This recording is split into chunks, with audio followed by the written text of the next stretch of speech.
It's Sunday. Time to work more on this game again.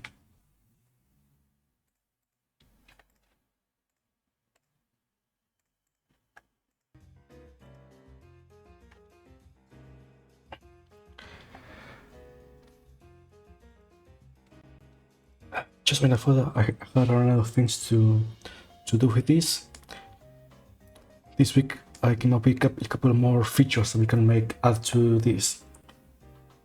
That, to be honest, will include this game to be more RPG than pinball.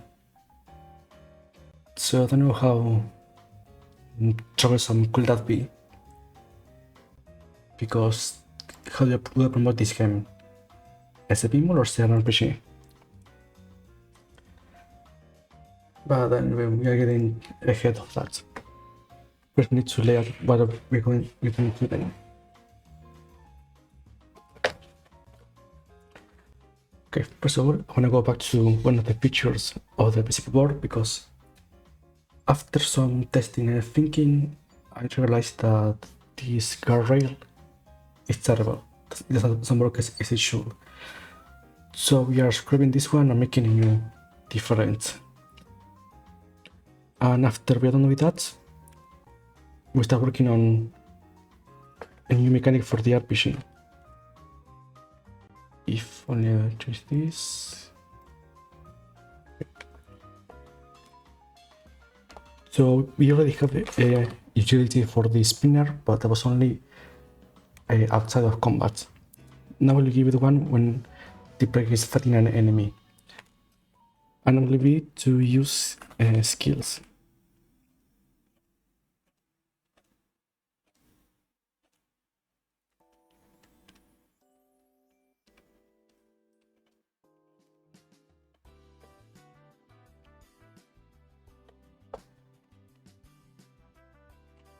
Okay, our skills are also later.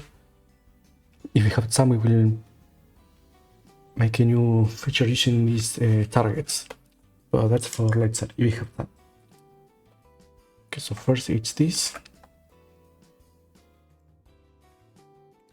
We can write it here soon. Okay.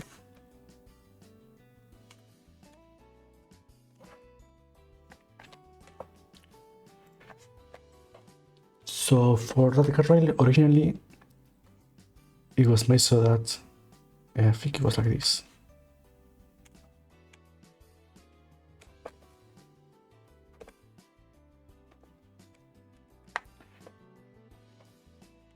So you will have this block here that when you detect that the ball hit it, it will move to the side after some time.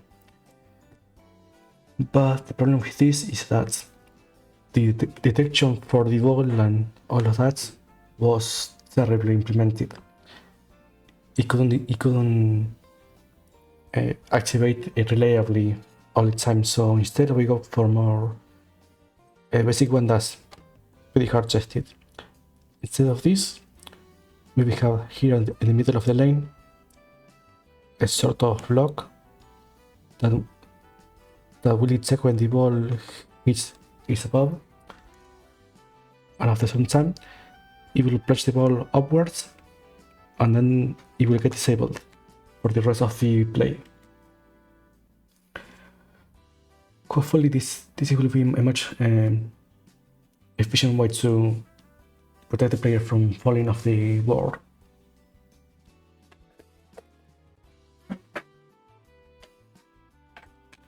And hopefully this will be the last thing you had to do with basic components.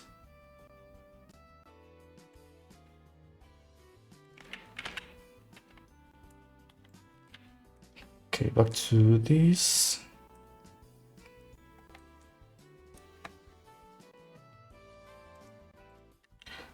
And the best part of making the change is that we will not have to manually adjust so that it mirrors for both sides, which was really annoying to maintain. So I will just delete that there, and let's make some changes here.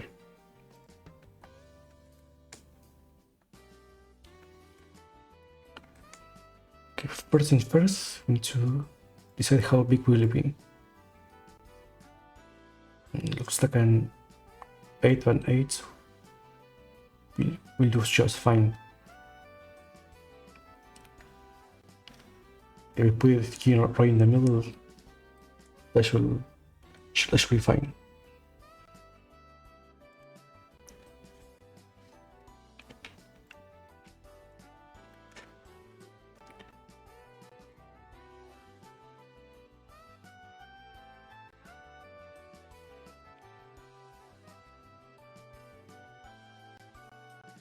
Okay, first let's remove all of these.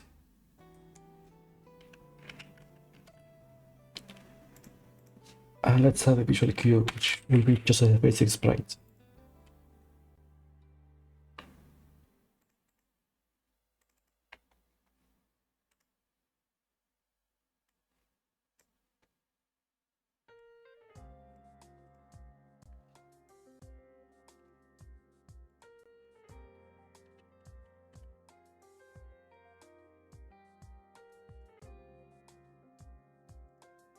I think, yeah, that's 16, that should be fine. But we need to shrink this sprite.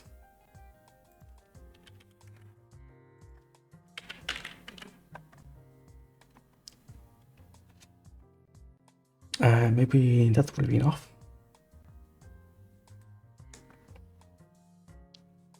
You can say a bit about the rail level. That should be fine.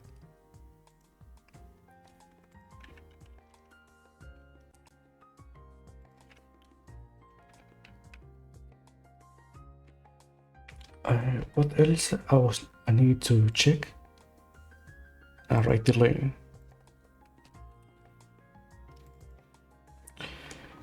Because we will also borrow this shape for the plansher, so it gets activated when we want to send the ball back.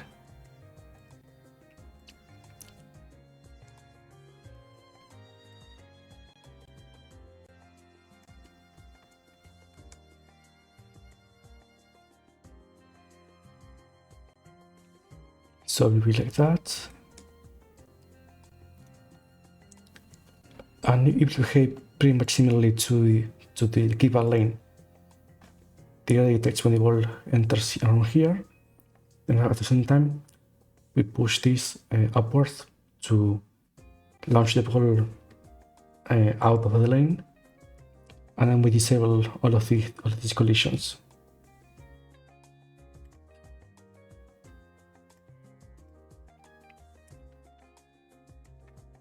And we could also change the color of this.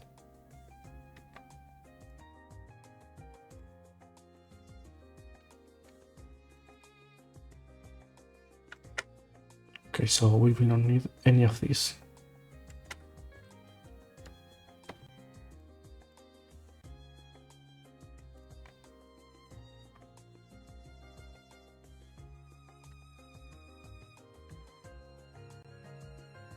Okay, we have that.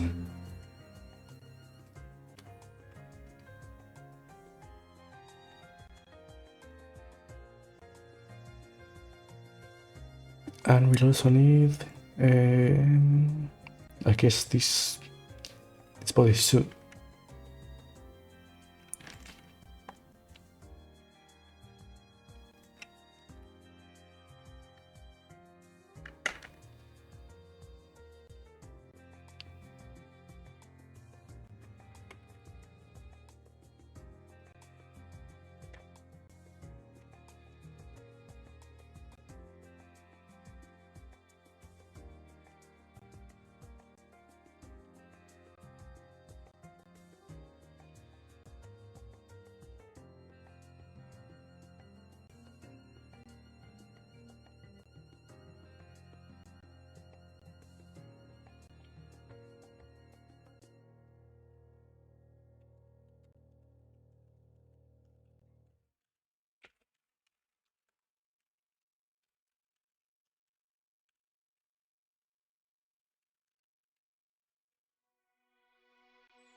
Okay, so far nothing different.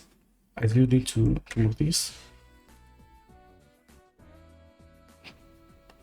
So here we're just setting the shapes active again.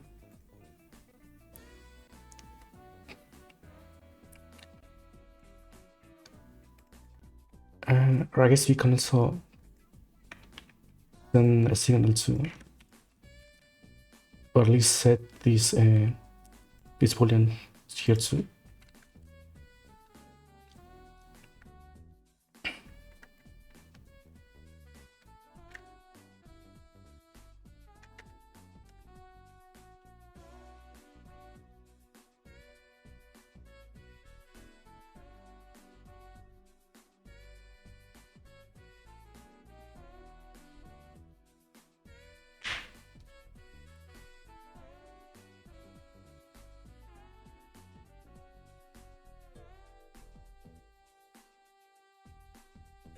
So if it's active, as soon as we set it,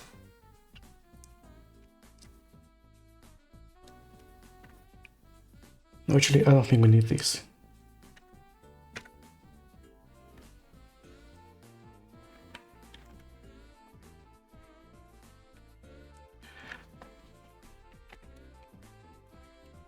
Okay, so first of all, if it's the ball that detects the area, then we will wait maybe a second.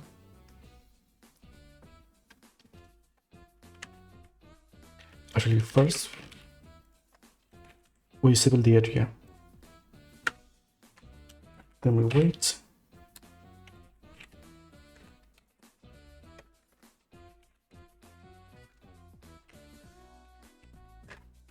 Wait 1 second, and then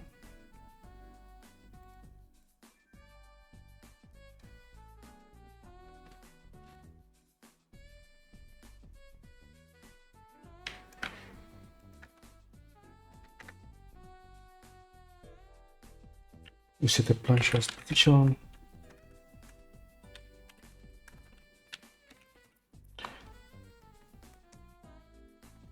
And let's see how high do we need it. Maybe -H should be enough.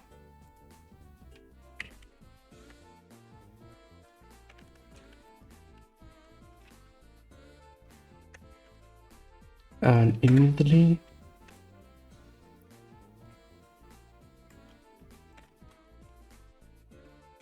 we set both collisions to state disable, and we can also change the color of the sprite here too.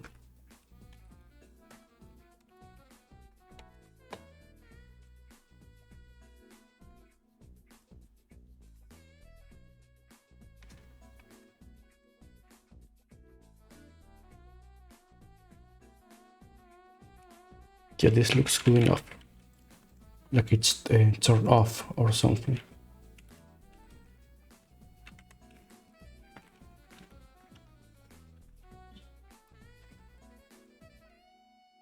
Okay, we do all of that, and reset the color here too.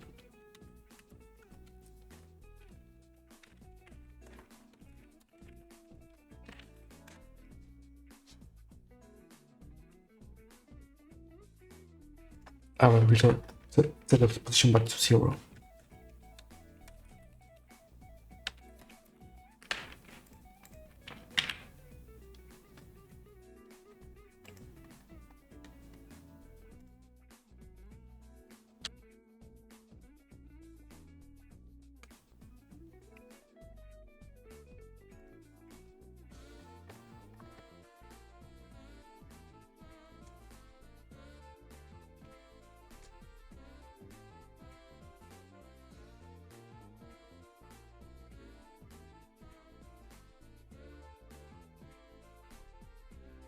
Yeah, just 30 should be big enough.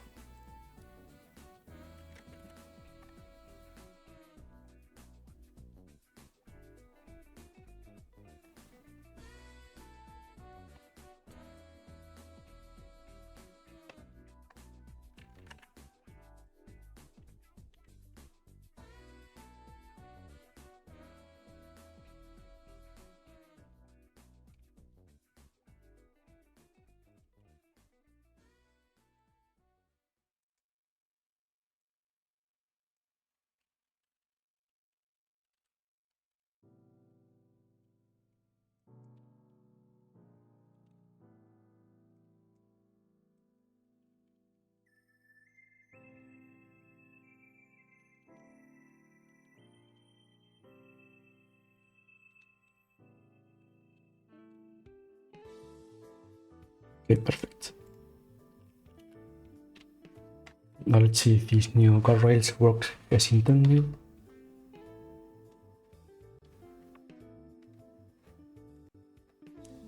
But I always forget to hide this.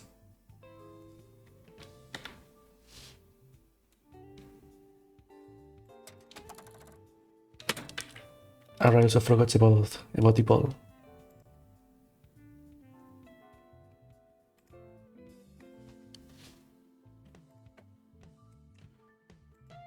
Oh, where was that?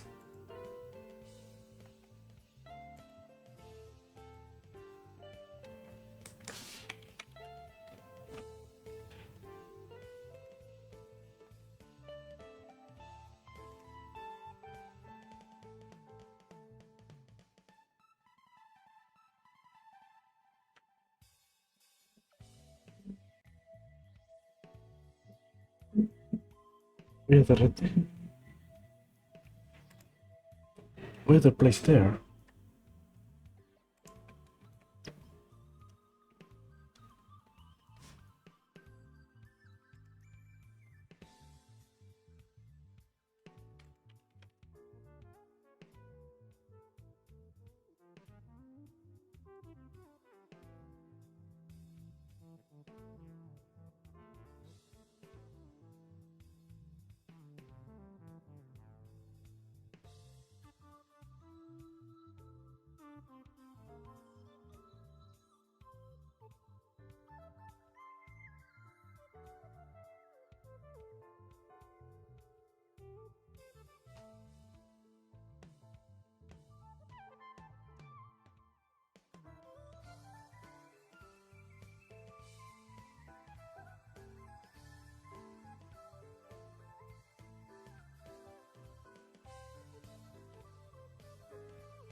Ah, right, because it's using the regular board.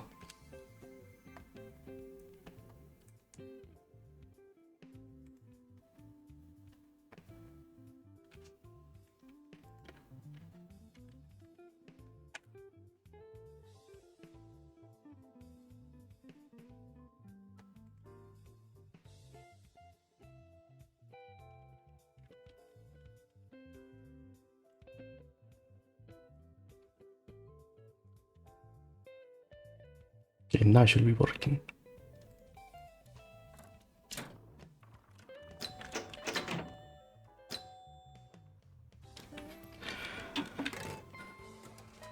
Okay, it kind of worked, but it didn't give it either didn't give it enough impulse, or this edge here it's too perpendicular, so it doesn't bounce off well.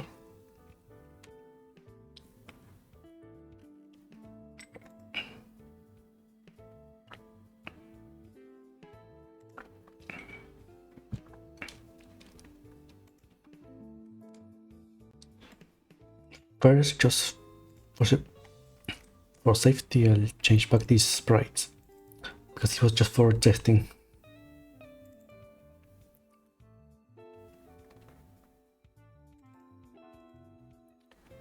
Right, I wanted the second one.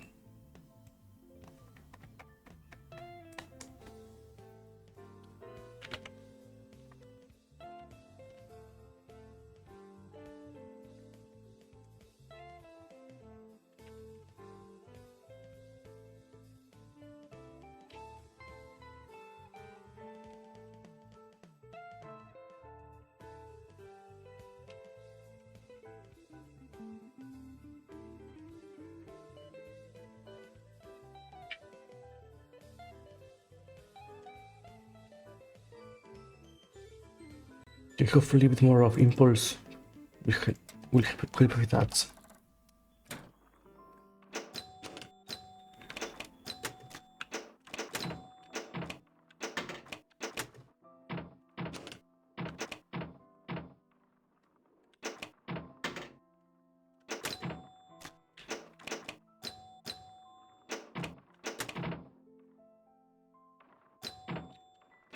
There we go, that's much better.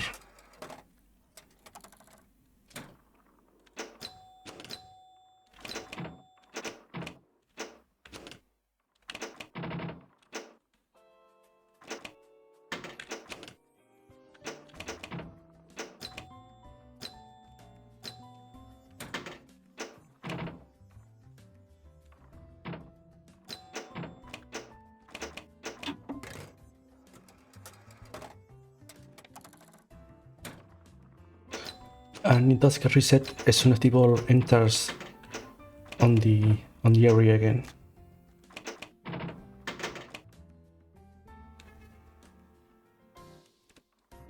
Ah, interesting.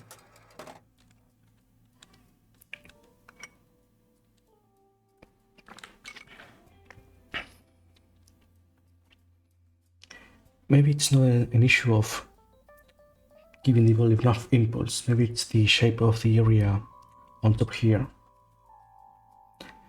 Maybe if I made it more curved, it will help to send the ball back. So I guess we can say that for now the feature on its fits. Let's just say that.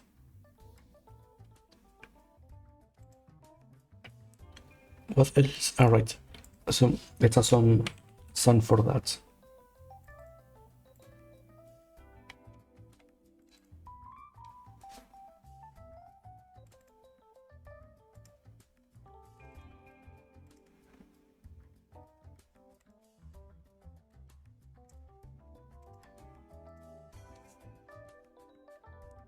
And we are easing.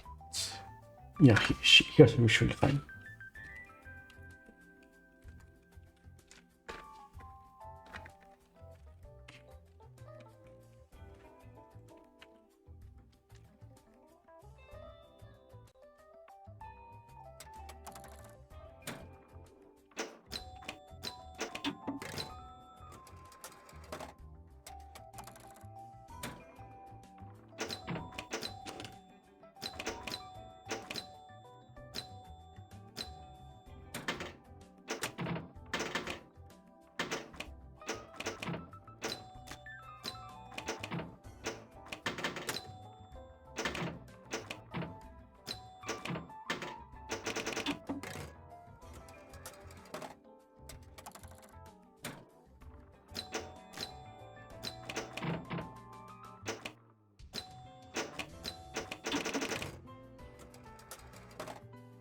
And as usual, as soon as I want to try out one of the features, I never managed to get the ball there.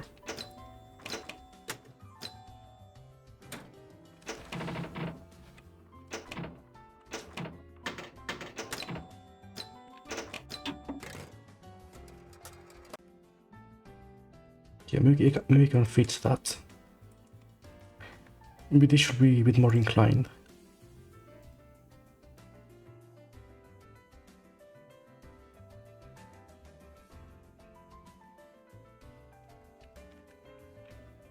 Should be 1, 2, 3, 4, 5.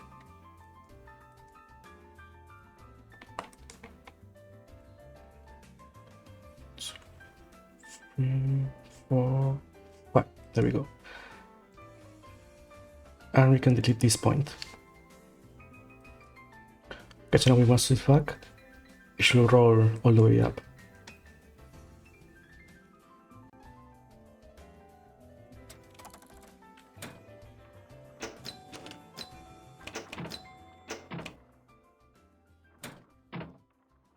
That's much better.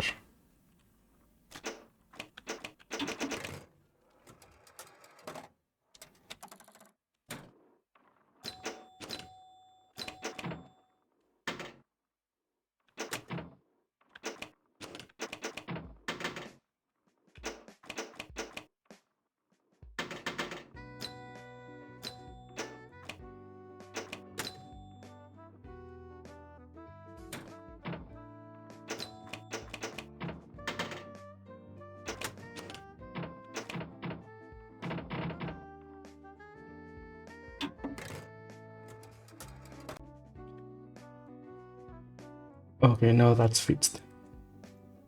Actually, we should change that here too, before I forget. Was 1, 2, 3, 4, 5.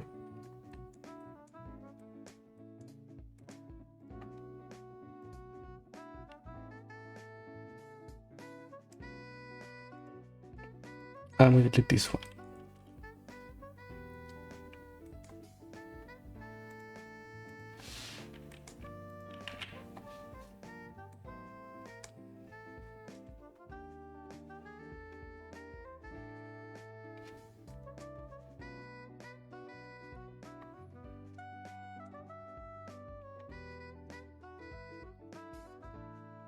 I think that's all that we have left to do with this.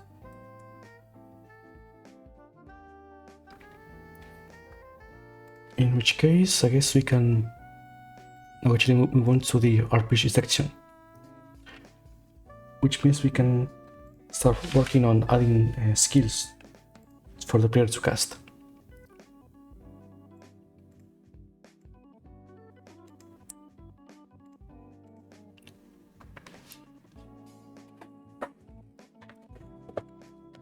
Okay, so as I was saying before, for the spinner, we implemented the wait for the player to enter the battle.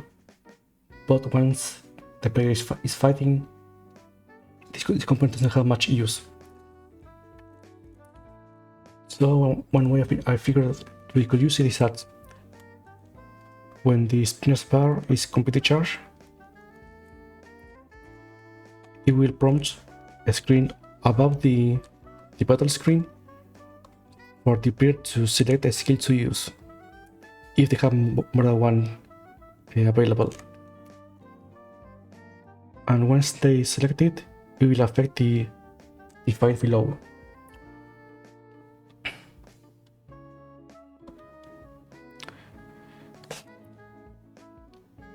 Now, I'm not sure how many I will end up making, but I thought of 4 different skills for the player they can use. One was let's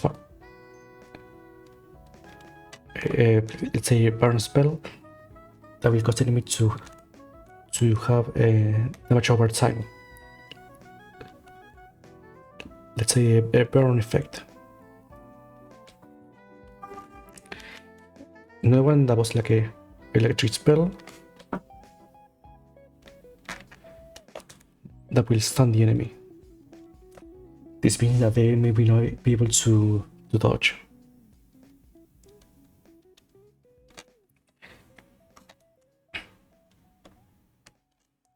Then another one that will slow the enemy down. This one will actually slow down the timer, so the player has more time to fight the enemy.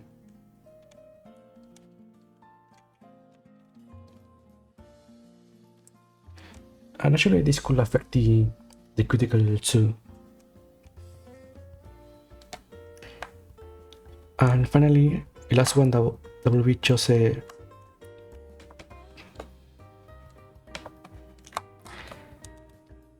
physical skill that will make the player try to attack 9 times the enemy in one single, let's say, turn. This is so that the player doesn't have to hit the bumpers because maybe they can reach them or something. So let's say this one is a DPS skill.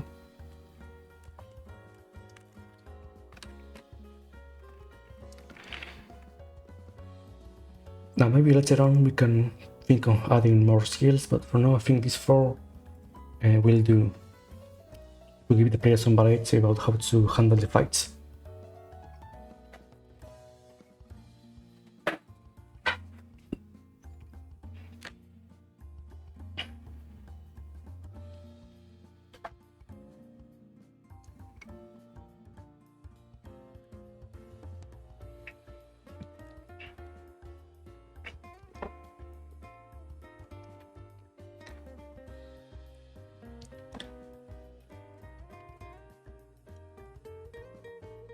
And just so that I don't forget, let's make a list of that.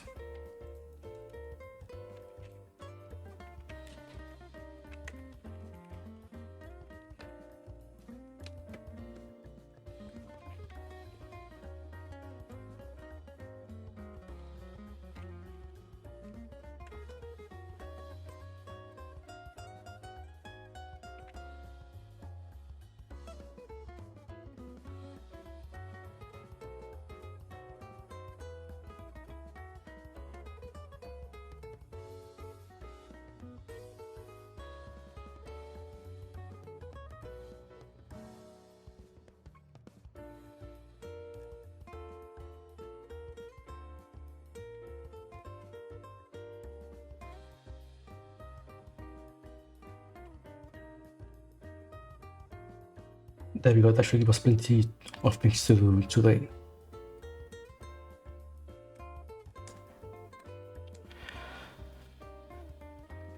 Now, I think first we need to create some kind of data structure for storing these skills.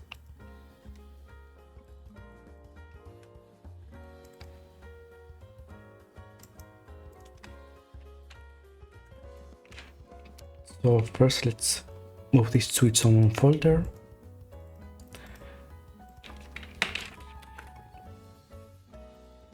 Here we'll do this.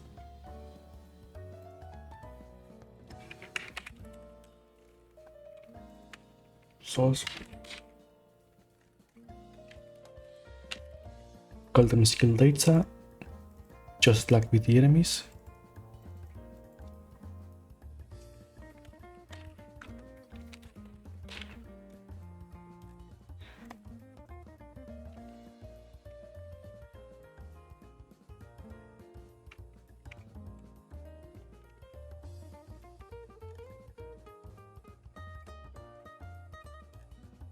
So I guess the basics would be a name,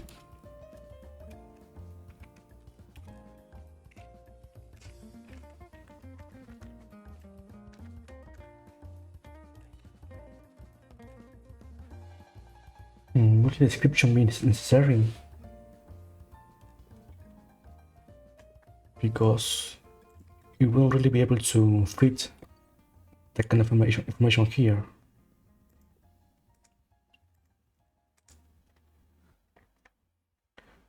So maybe not. We will need an icon for this skill, so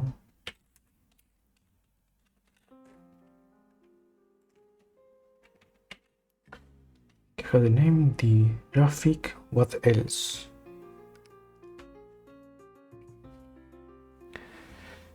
Maybe the kind of effect it will do on the screen.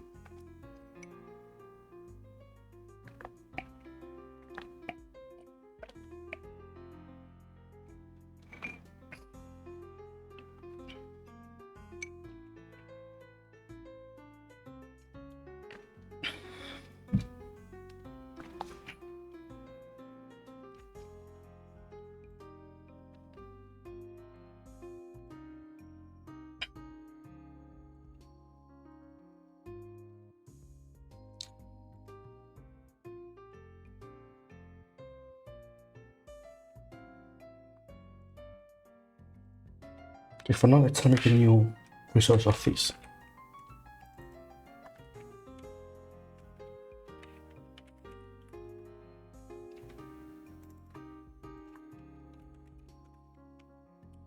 Caliber, and let's add the new assets for this.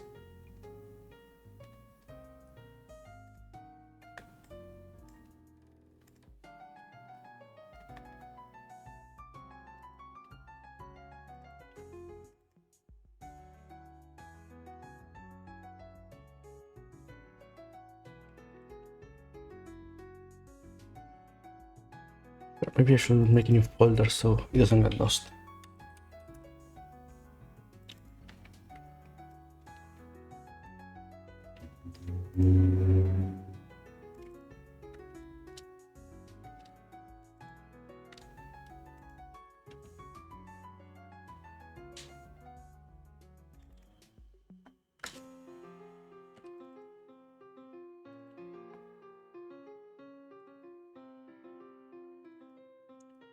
And where was it?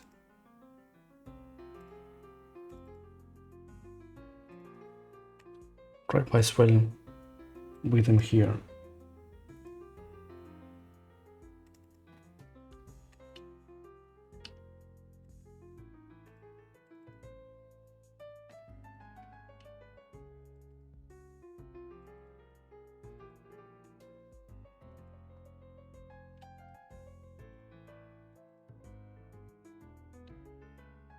I think for now those two will do.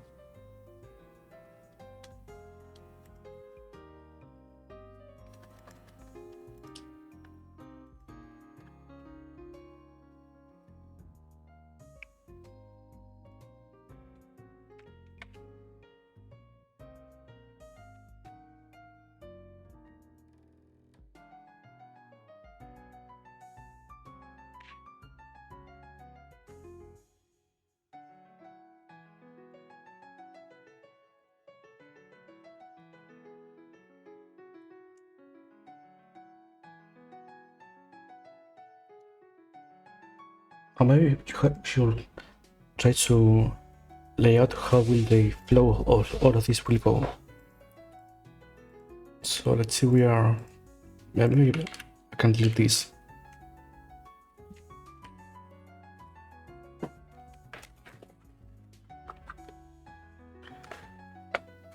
So the idea is that we have the bar, we have the spinner, and once this is full,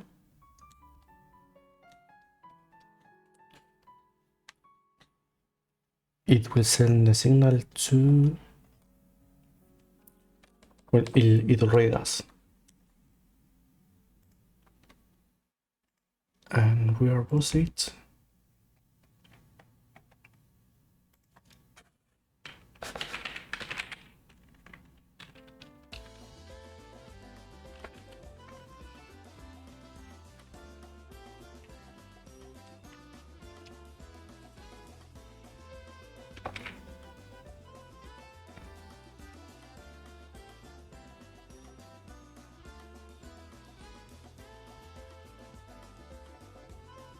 Right here.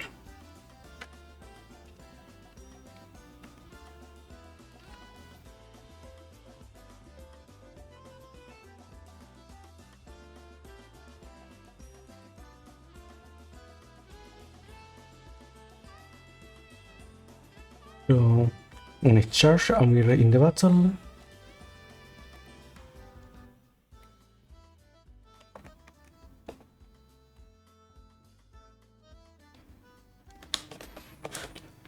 then we will pause the game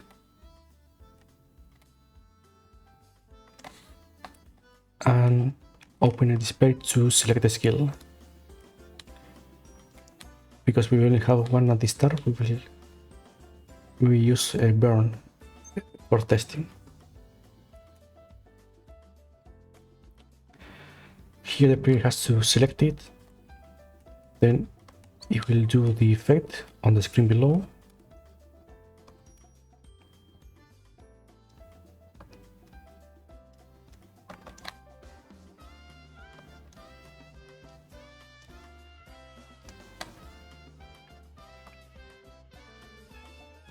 Something like this. And as soon as the animation and effect is done, it will reset the spinner bar to 0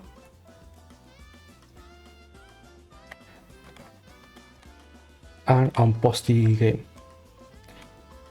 like it will do if the enemy gets defeated.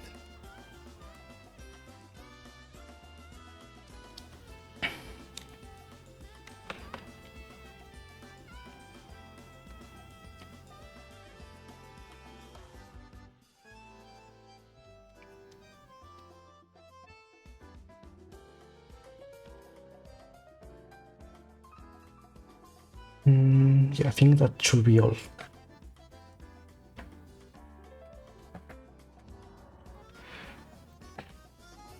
Actually, since we don't simply not, maybe we don't make this part yet.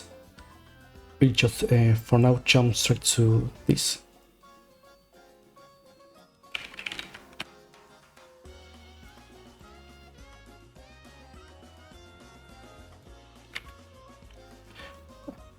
Just to make sure that we can apply skills during the battle.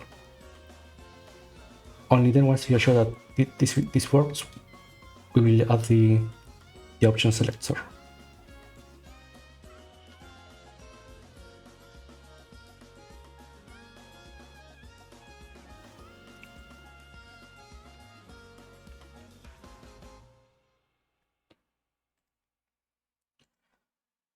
Okay, now the problem is I have to remember how I did these kind of things in other projects.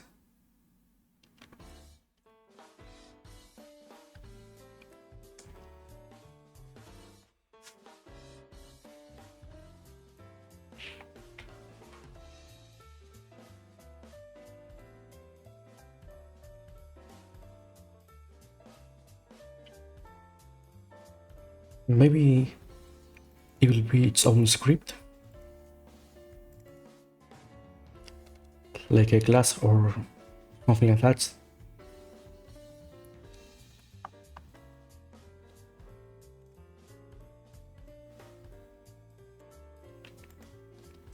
Because it will need to know the status of the node tree, so it cannot be a resource. It has to be at least inheriting from node. But making a whole scene for that seems like a waste of resources, so I guess it's just a script will be fine.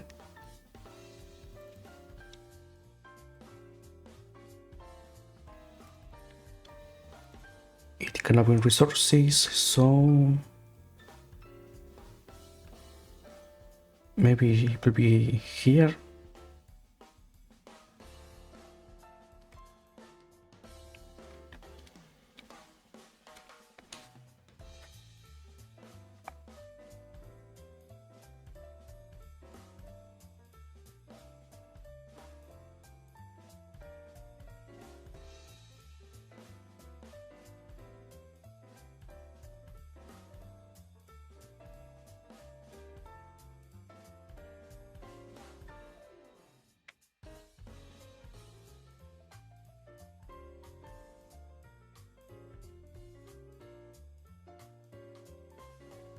Let's start with the basic. Make a basic skill class. And first of all, you have a signal to indicate when it's completed. Skill finish. Also, you have a function to activate it. I never know what will be the best way to name this kind of functions, because what do you call it? Call, execute, run.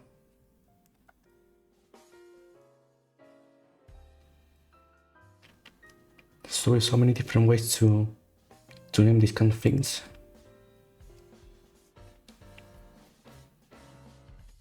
I wonder if this is already used.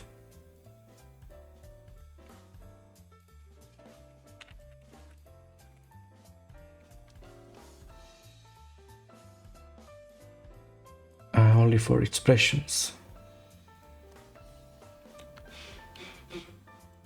I guess we can use this.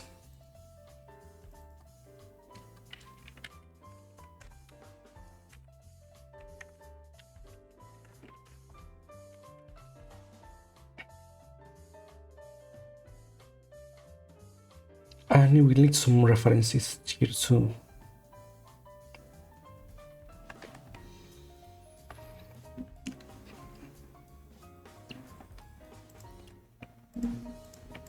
Not the enemy, but maybe the board itself.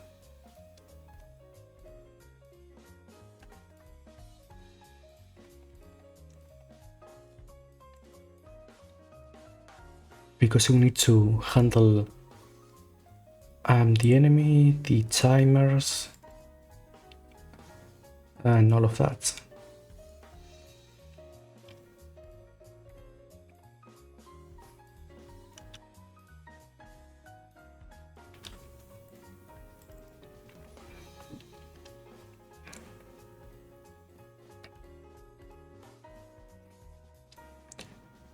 I think we have so many information about the enemy that we should move it to its own class, maybe.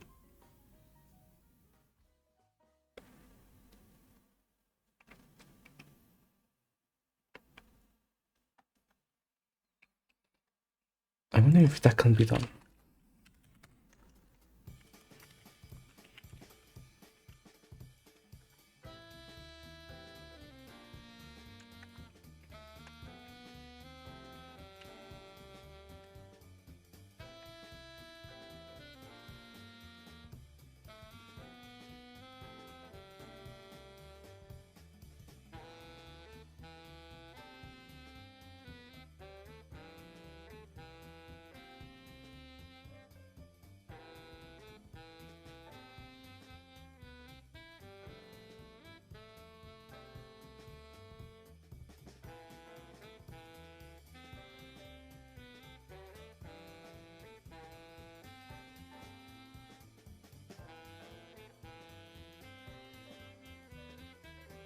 I was afraid this couldn't work.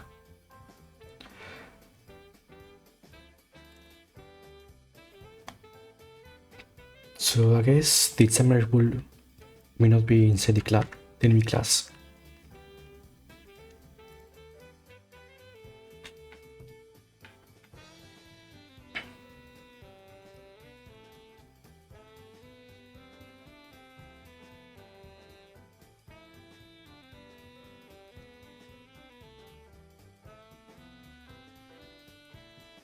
But maybe we can set a variable for status effects.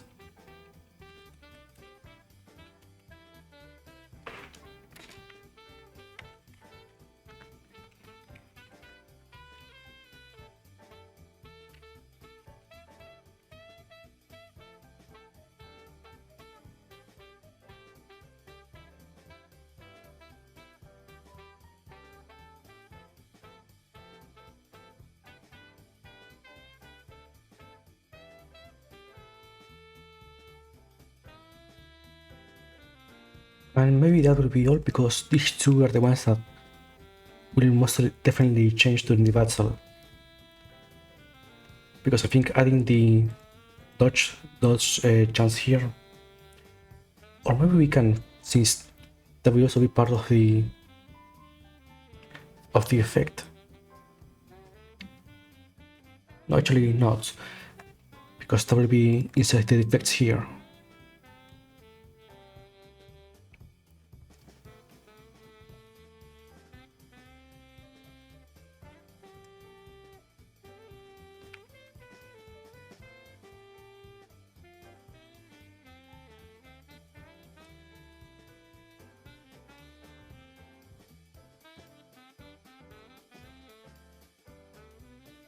Maybe before I add too many things, I should test it if this works with this new class.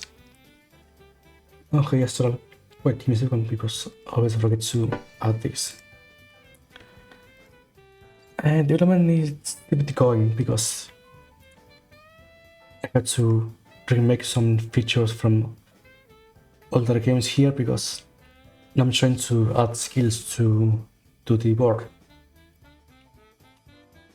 So the idea is that when the spinner is fully charged during the battle, the player will be able to cast a skill to affect the battle.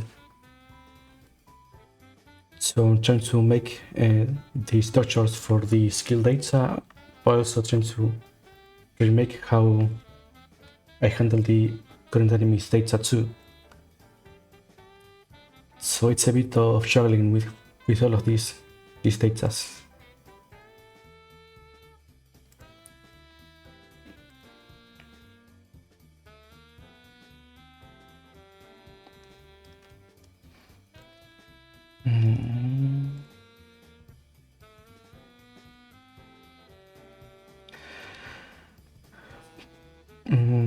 I really hope it's worth the struggle, because I kind of feel like I'm a bit of winging it with this, because it's been really wild this last time I tried making some actual RPG features in a game.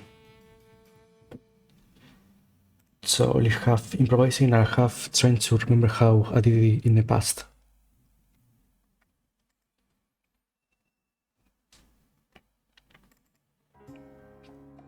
Current enemy, what's this?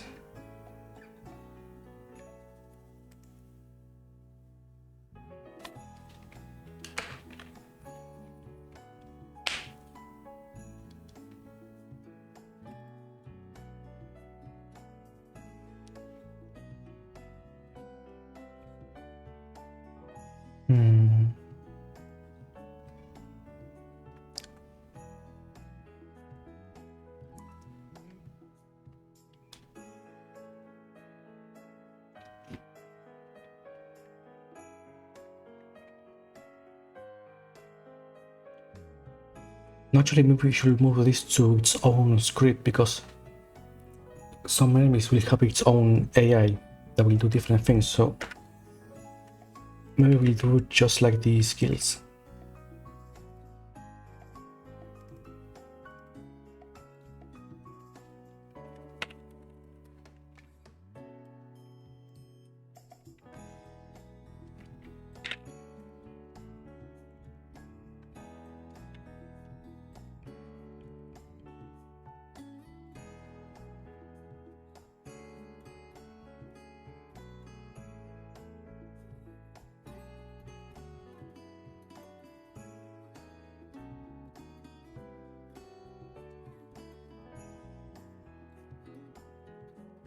And for now, let's give it just the life variable.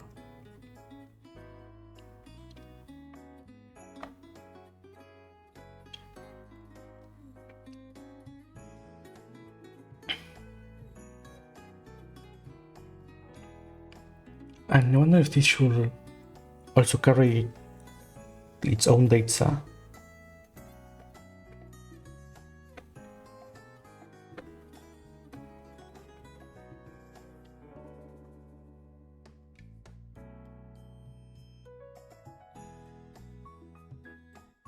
That way I can remove that code from here, so that this control goes to its own function.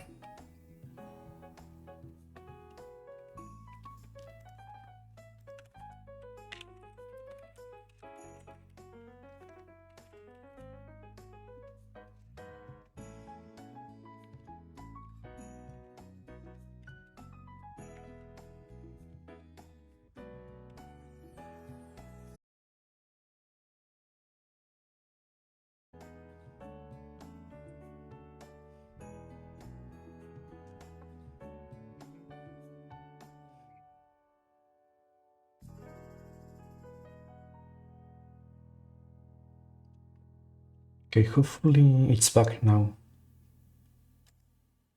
I don't know why, for some reason maybe it's decided to stop the connection. Okay, good. Yeah, that was weird.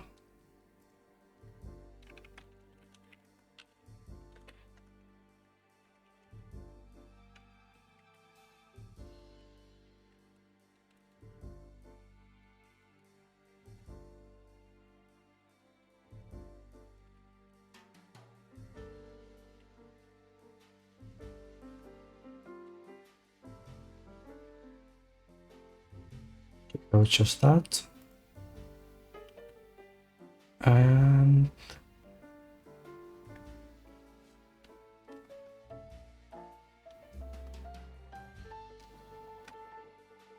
now here's the difference.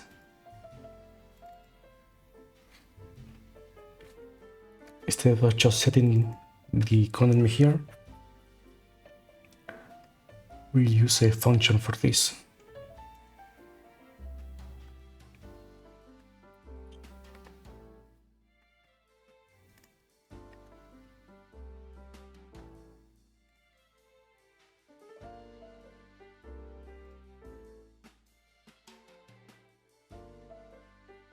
Right, so has this.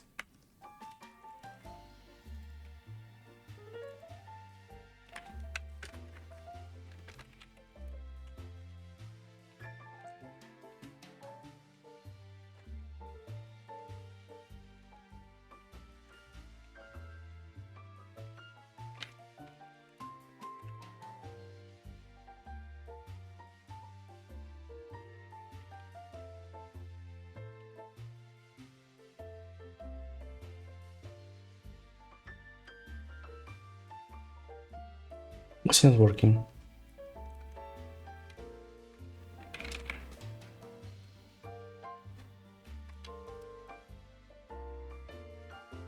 Isn't this how it should work?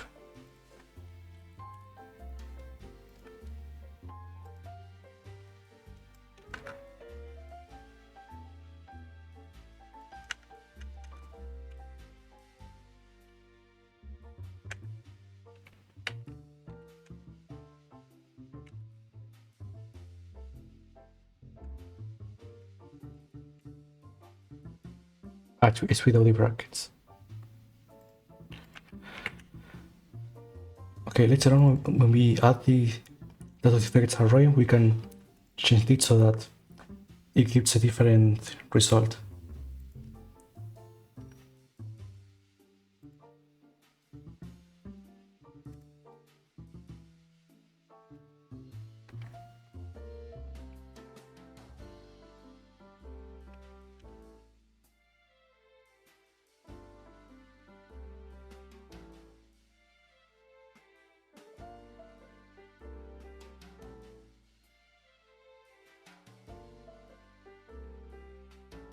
Now let's see where Did that code go? No, not here. Not here.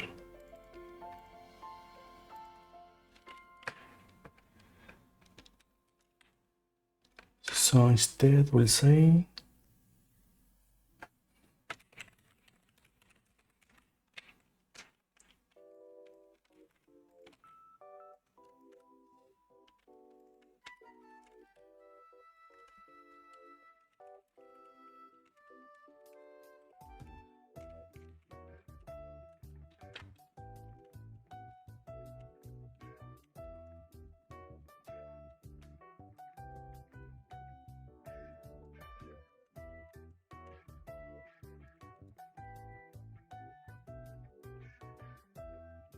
let's reset it to null.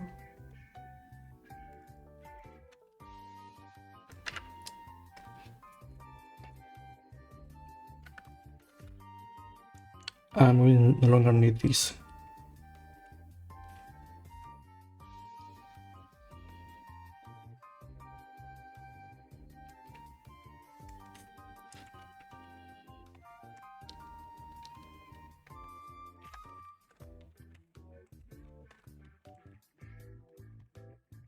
Right, let's comment all of this.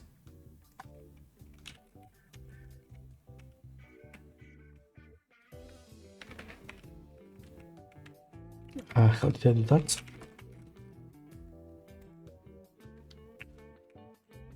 Can we remove this? Because we will need this function to update the screen.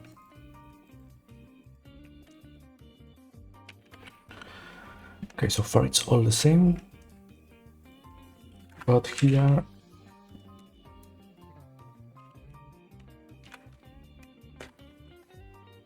we say new enemy and we'll give it some values.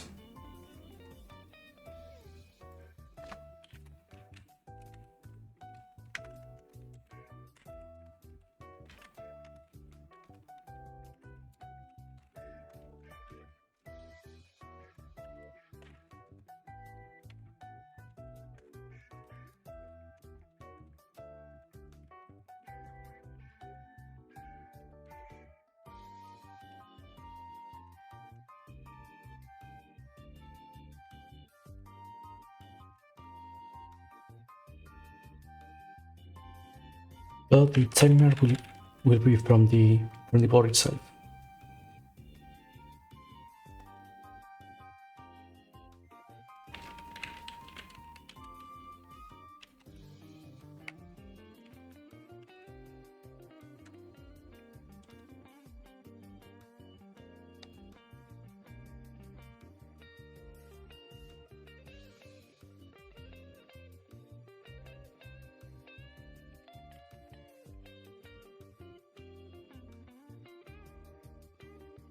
Okay, aim is null, it's all here.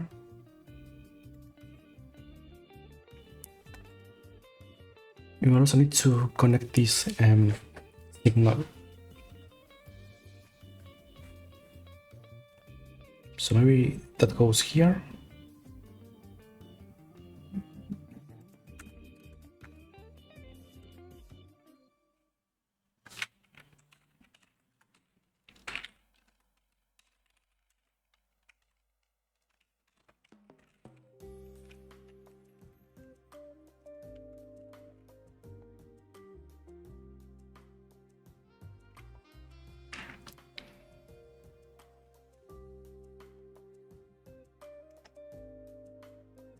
Yeah, this one probably concerning the board itself.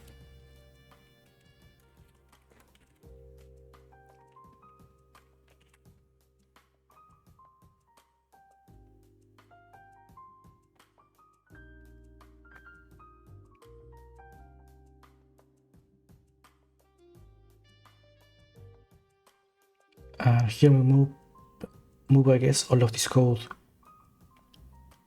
to this function.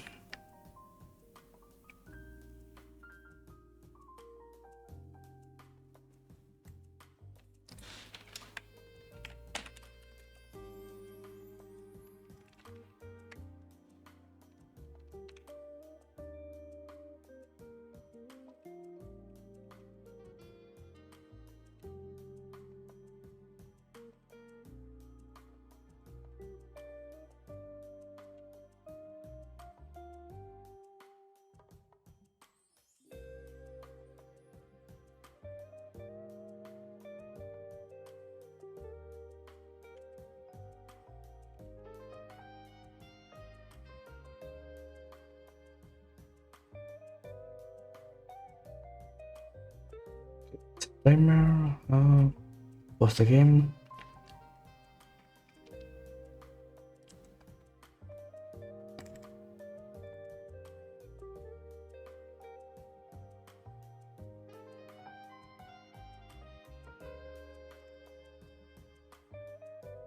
Here's where we change the function. Because we will say colony live.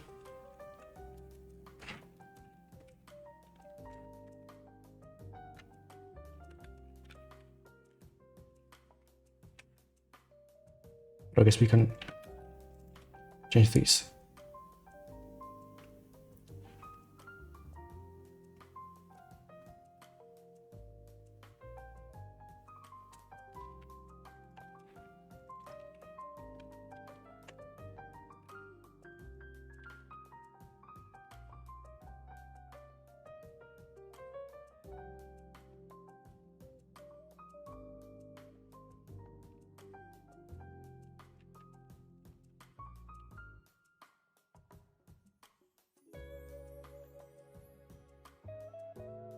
And I think that's all the changes that are necessary.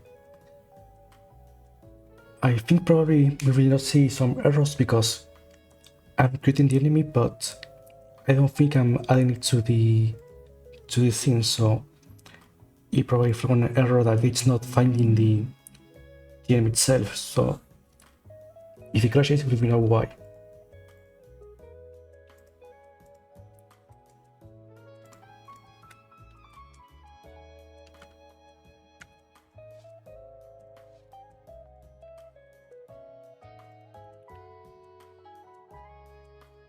Okay, and as usual, let's add the references.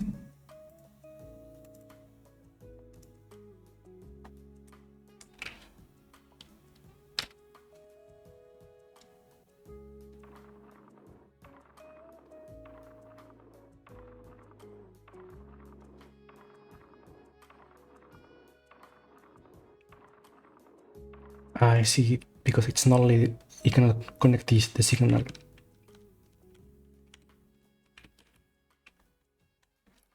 At least I hope that's the reason why.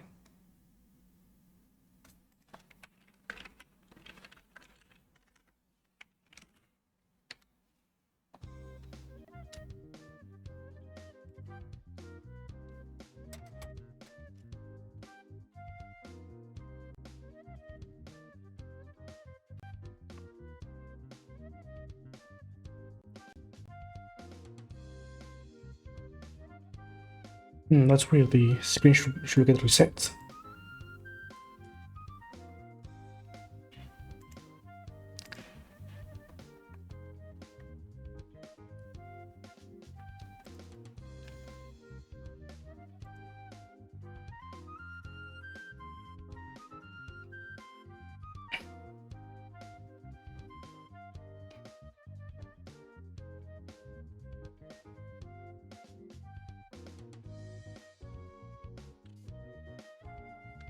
Maybe I need to do this here too.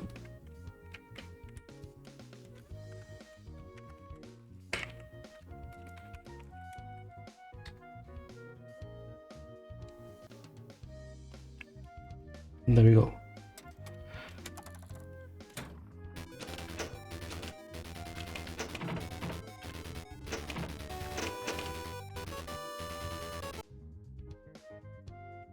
I guess for now we don't really need the music.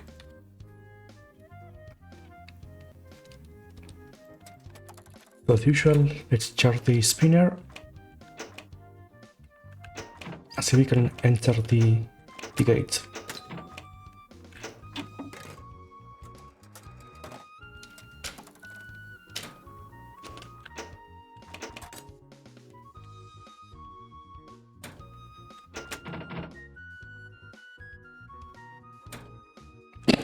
We even switch to the other side. That one wasn't expected.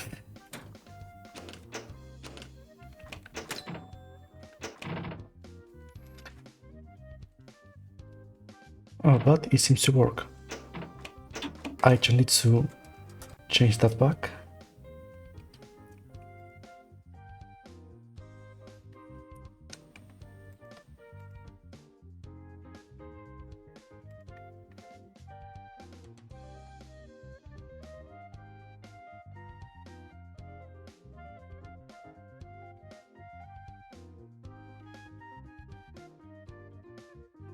Right, and we don't need this anymore.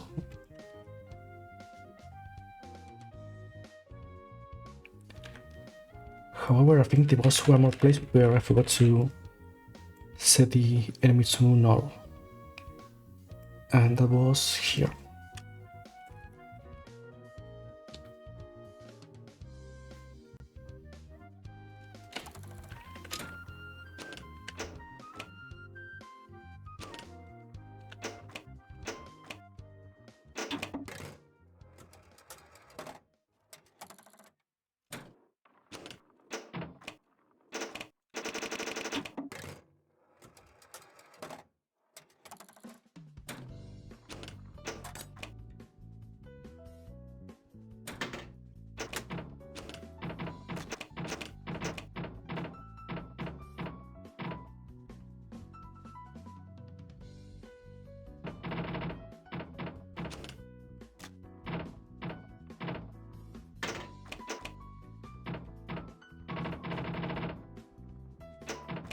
Well, the last test is to make sure that we can enter a second battle, which I'm not sure we'll be able to see because I keep losing.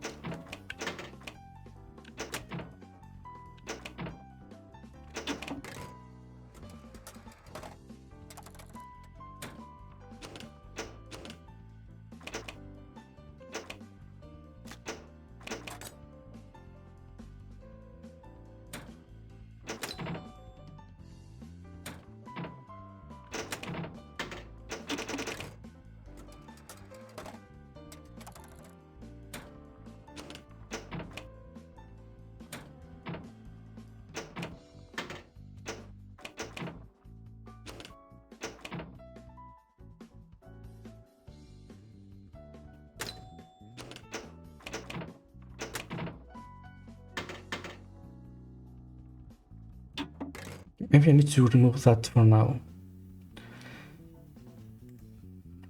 Where are you here? Just so we don't have to worry about the game getting reset.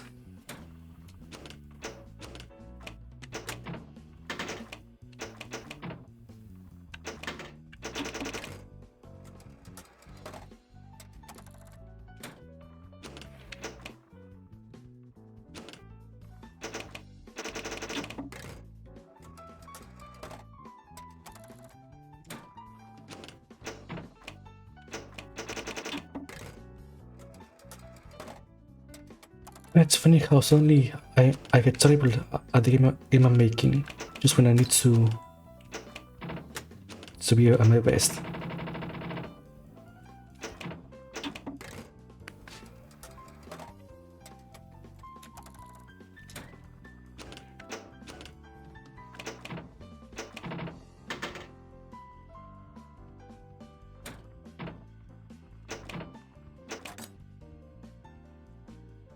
Okay, that's the first battle.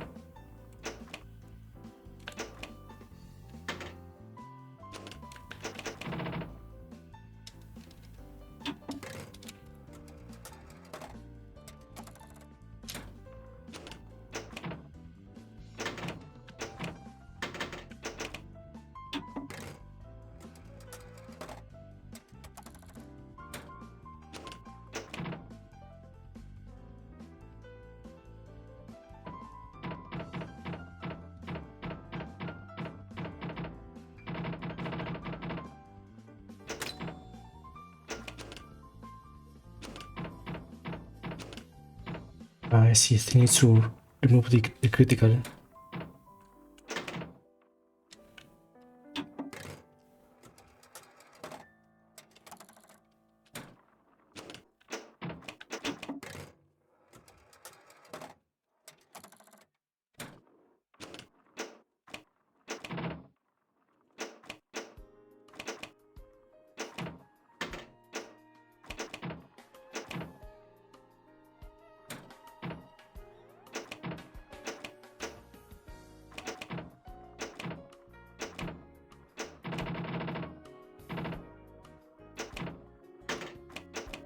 It just doesn't want to enter.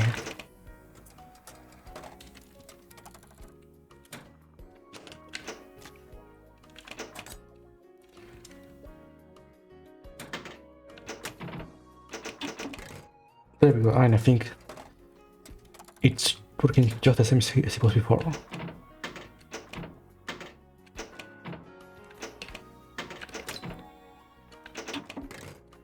And I think the one thing I forgot to add is to add the dodge chance.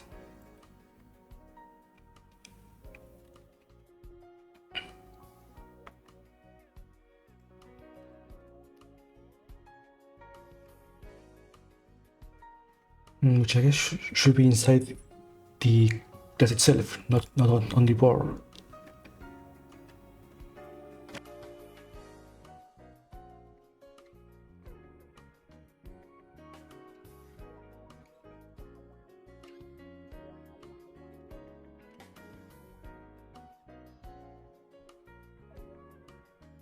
Because otherwise you have to add every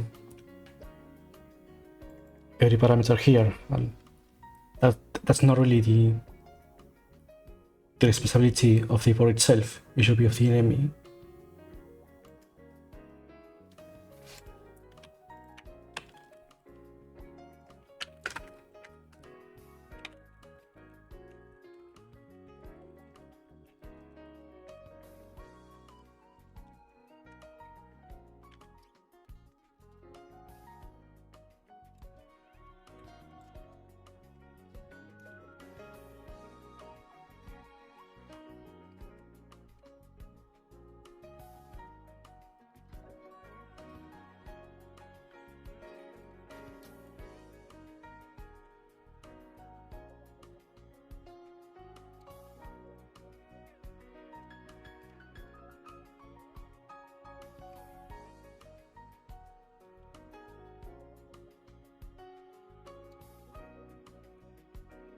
Okay, now for testing purposes, if we set the slime dodge to 50%, it should make it a bit harder to hit.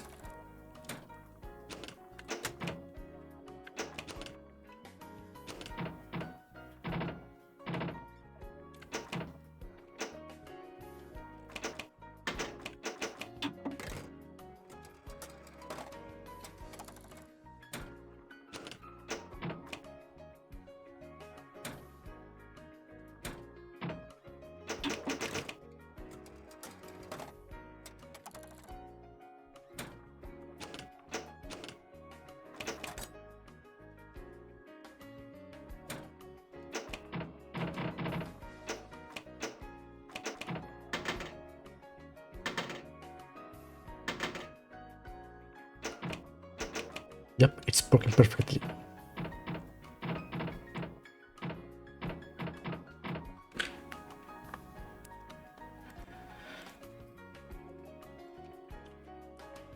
Okay, that works. So now, what should we focus on?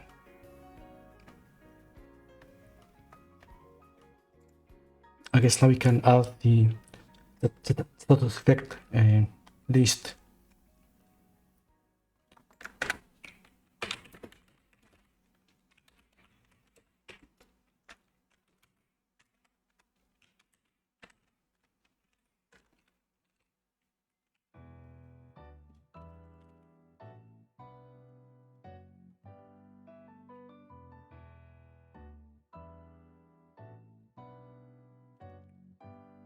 Which I guess could be its own function, just to make sure that there's no duplicate.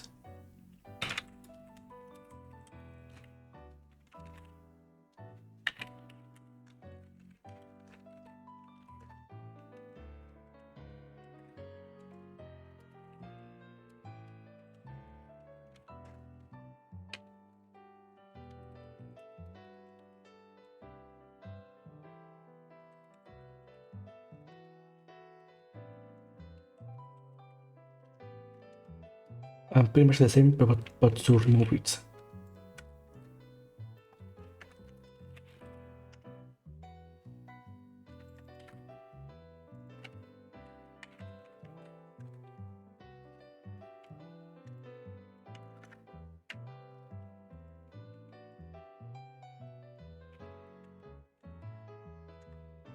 Was it erase? Probably. Yeah, it was erased.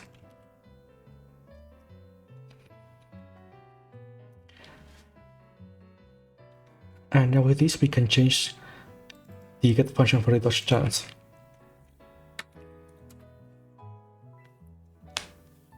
Because now it will return that chance if he doesn't have the status effect.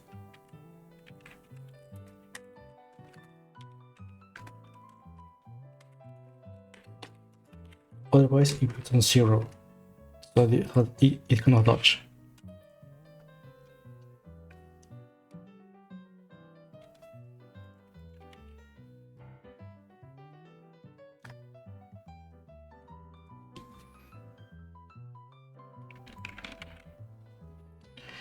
Maybe actually this should be the first one that we can make this skill.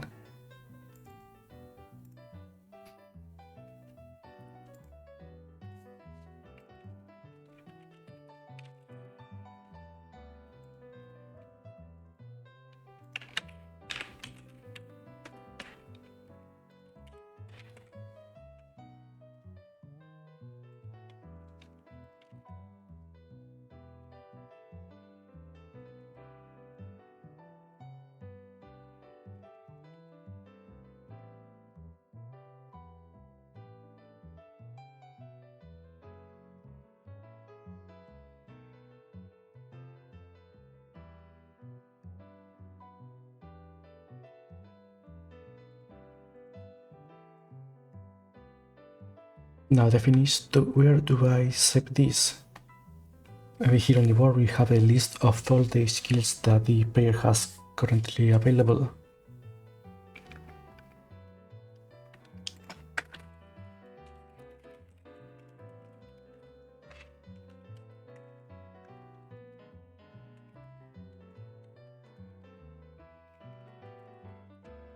So at first it's empty.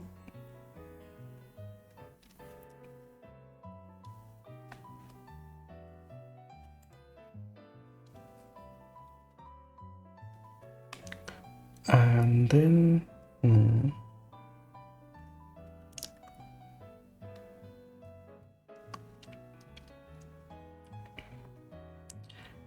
maybe before applying any effects, first we can make the whole interrupting process, and then after that we can apply the effect, just to make sure that the flow works as it should.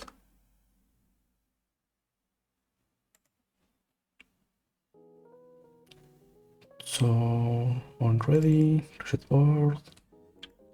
Here for now we can add this skill.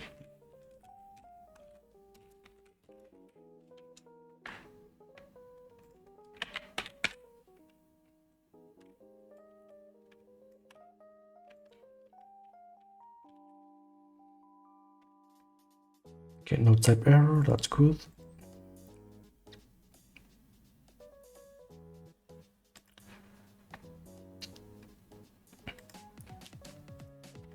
Let's make a new screen.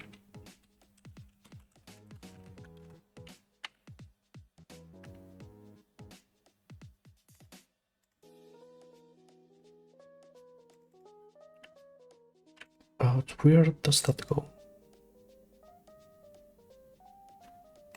Okay, I guess here.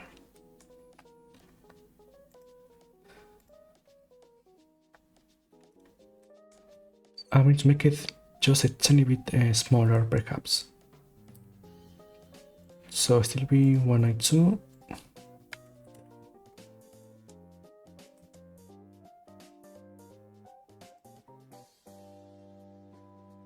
But maybe 64.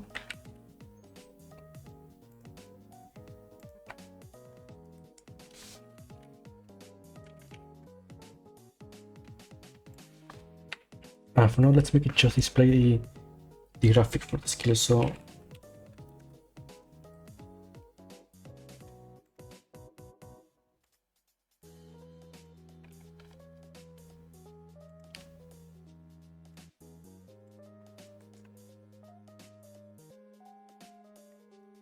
make it 50 height to see if this works.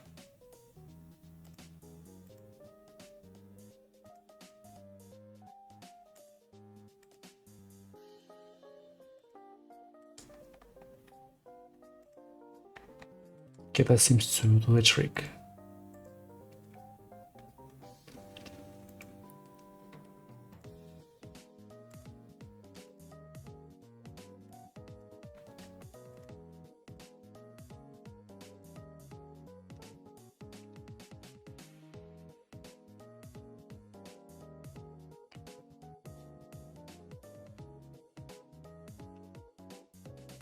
And I think it will be similar to the other screen that it will hold information. So something like this.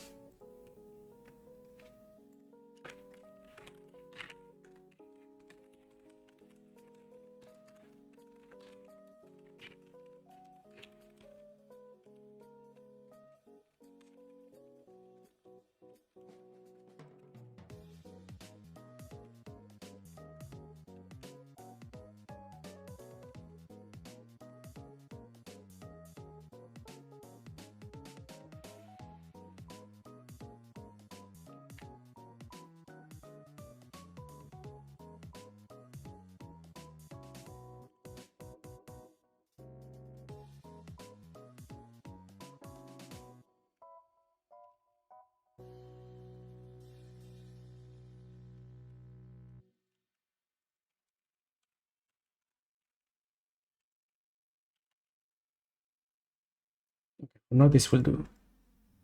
And we probably need a reference on the board too. But first we will add it here.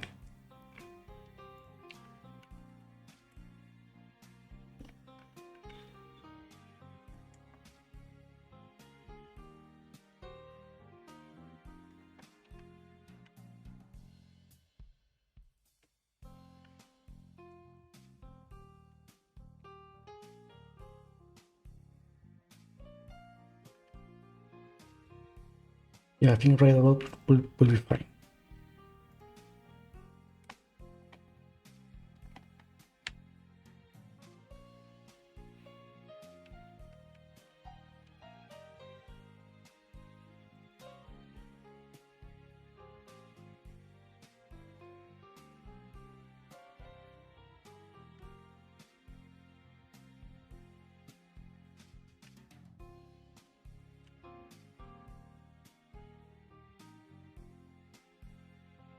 Right here.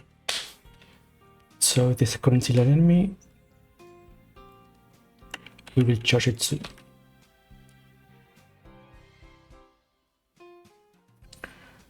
Maybe later on, depending on the level of the player, this charge bar could maybe charge at a different rate. So that's why I'm duplicating the assignee here.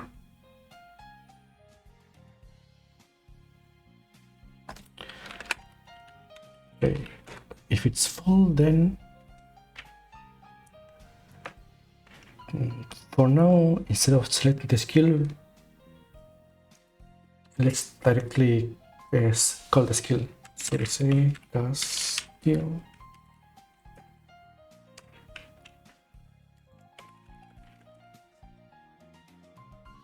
Let's make a function up here.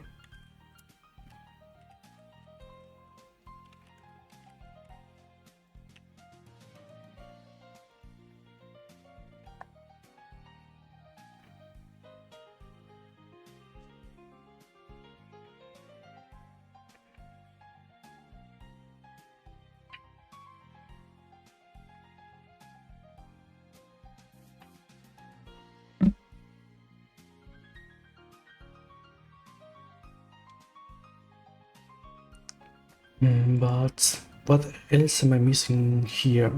So I'm pretty sure there was something. Okay, how the player skills. And I usually pass the type of data. So here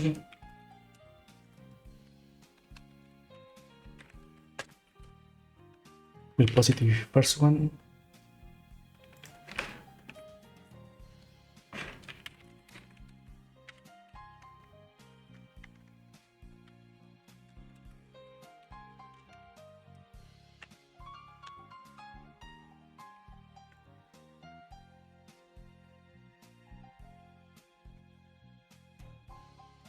Now here the process should be similar to when the enemy gets defeated, in the sense that it will pause the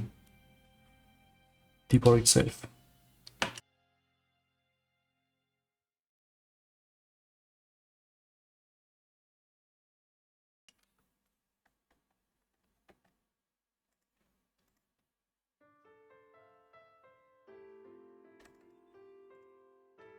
But instead of allowing the basic screen, it should be the skill itself. So up here.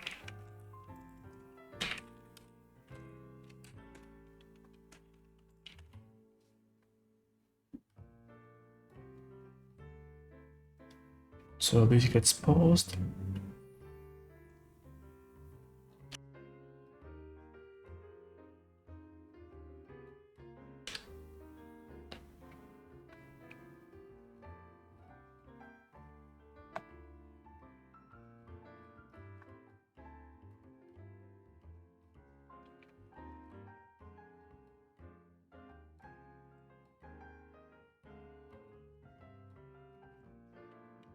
Maybe all of these, but not all bots, most of them.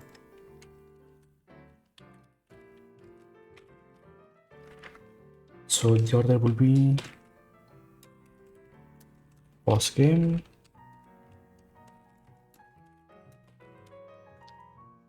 play skill, and then unpause.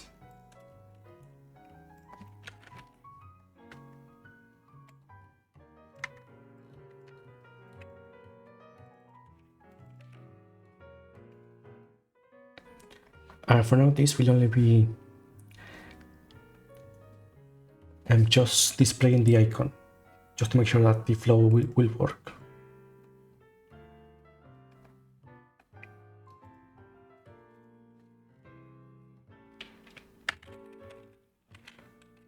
So we'll do current skill.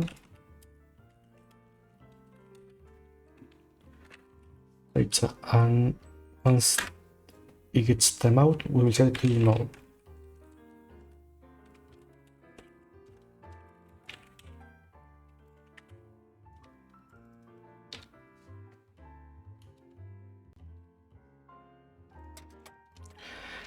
Now, if everything works correctly, once we enter battle and we completely charge the spinner again, it will display the icon up here for a couple seconds, then it will disappear and the battle will continue.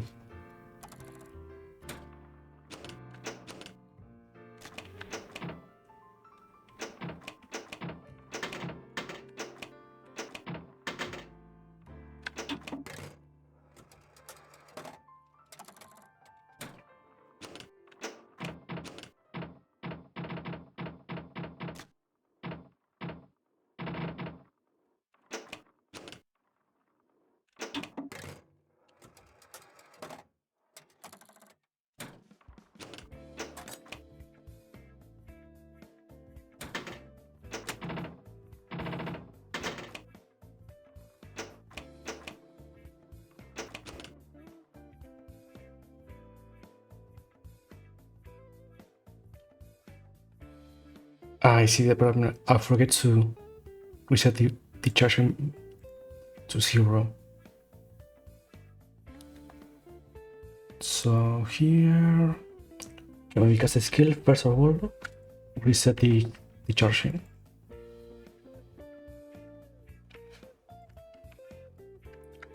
Or maybe just before casting the skill.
Maybe for now, I will leave this lamp to be able to dodge every attack.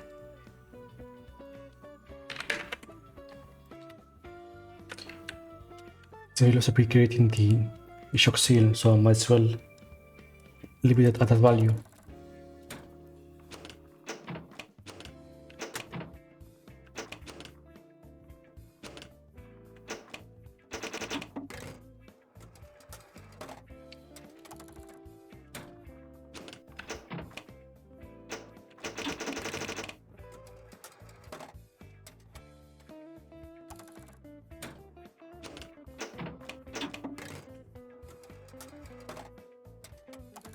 But it's time to be a terrible gamer.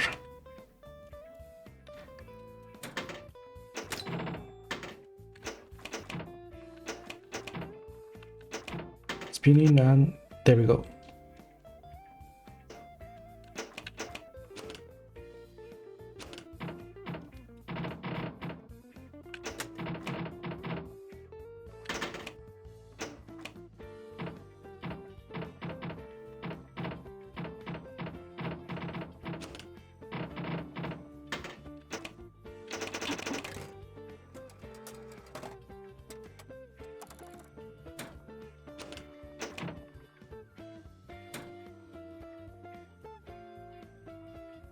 Now, interesting, the component here will also not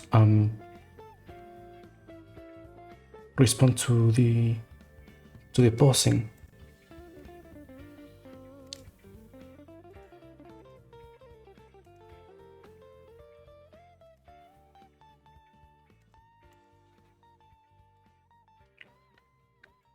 And that's weird. I wonder why.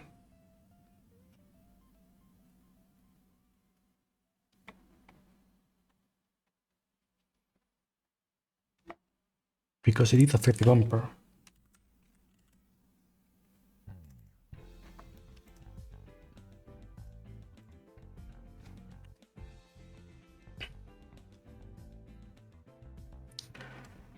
Yeah, that one was weird. We have to check that later.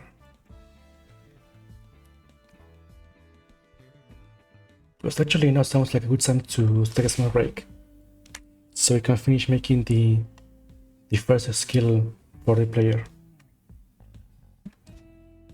We actually forgot to change this.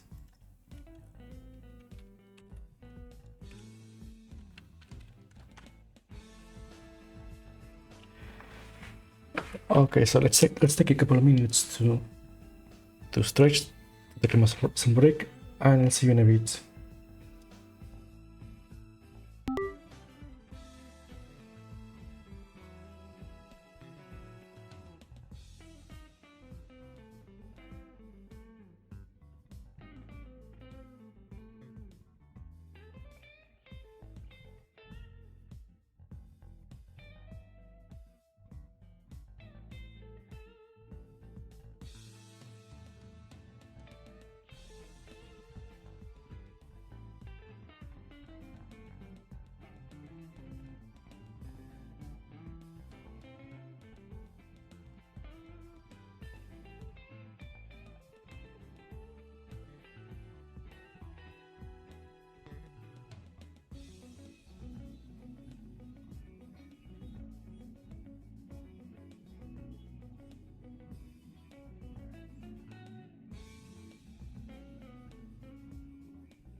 Okay, I'm here back. So we have the basic flow for the casting skills, so let's things to make the actual effect happen. And for the shock one, it should be pretty simple enough. All we need to do is play animation and then add the status effect to the enemy. Actually, once we add the timer for the effect, it might not be as simple. Because adding the timer we will need also the display for that time. So for now, first let's apply the effect and then we can worry about the timer for that later.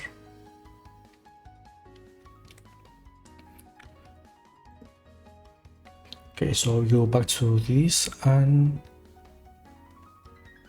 let's see on the skill. Here we need a reference to the enemy.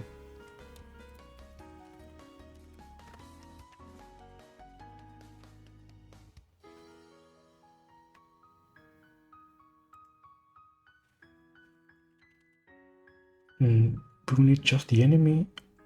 No, probably also the board for the slow effect. But we can add that later.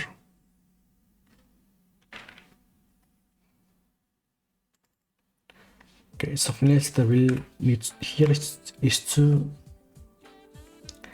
add reference to the script for the skill itself.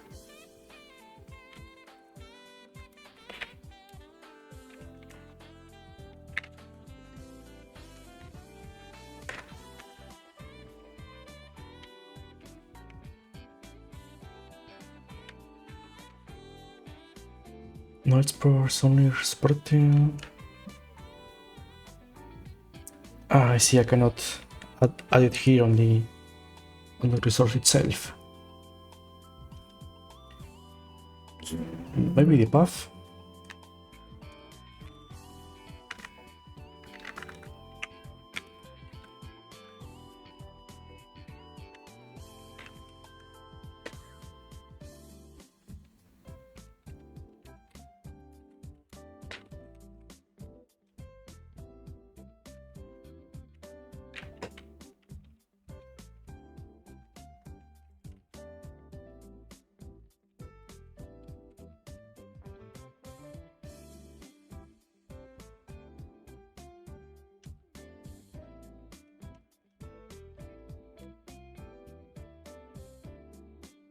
I see, so it's like this.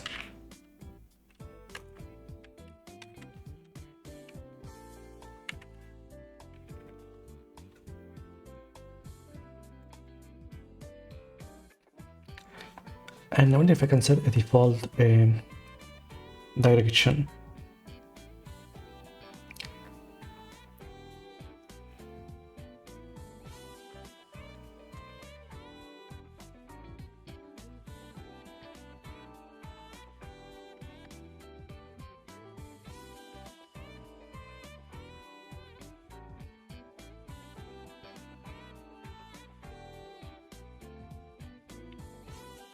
I guess not. Okay, we can work with this.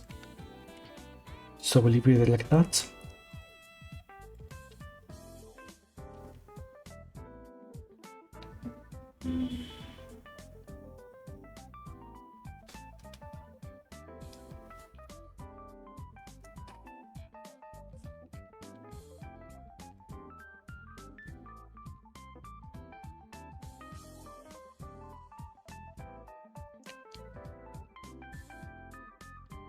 And now I think we can make a new skill here.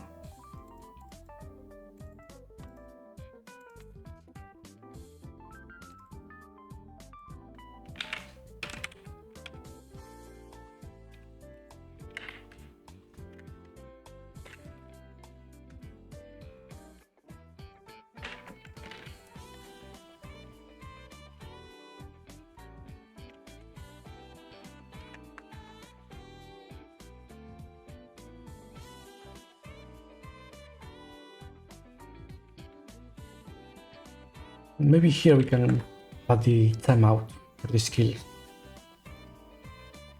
So we remove it, where is it? Here.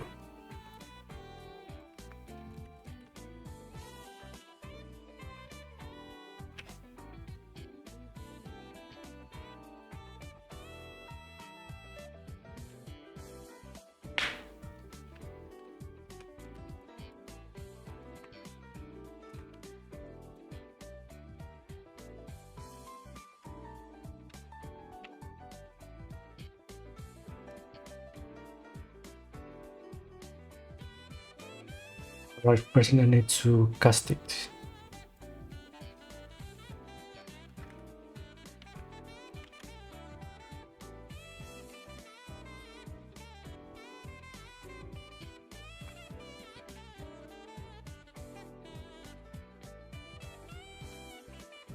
So here's a fill.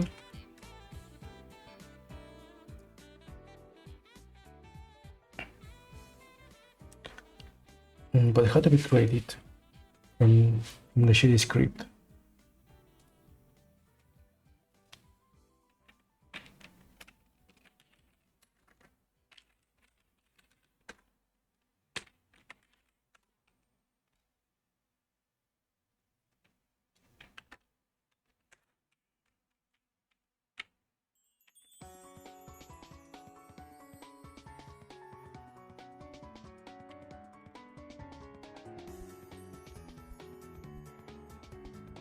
Let's check it and then we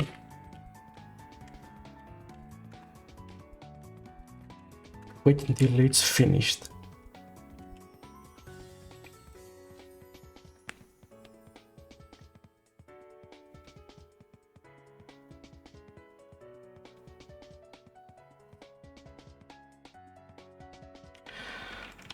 Okay, hopefully with these changes we'll get the same result, which will mean that we can make whatever we want inside the skill. Let's see how that goes.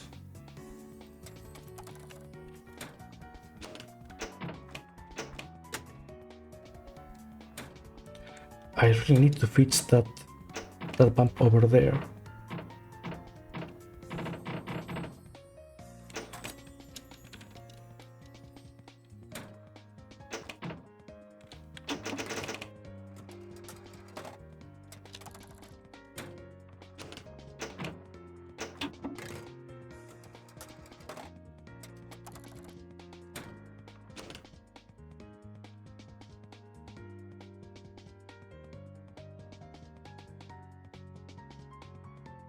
I see, because I am only assigning the script.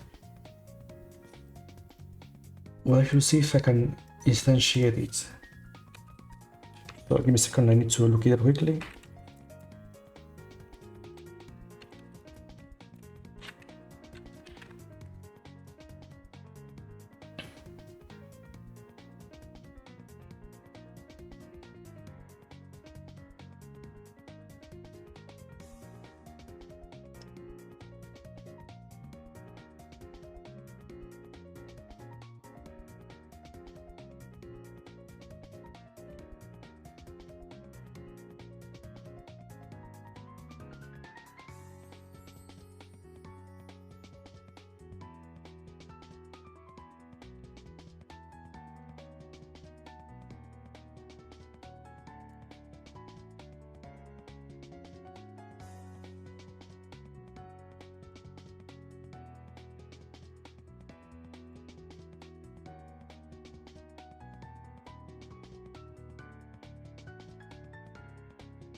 I see, I was almost correct.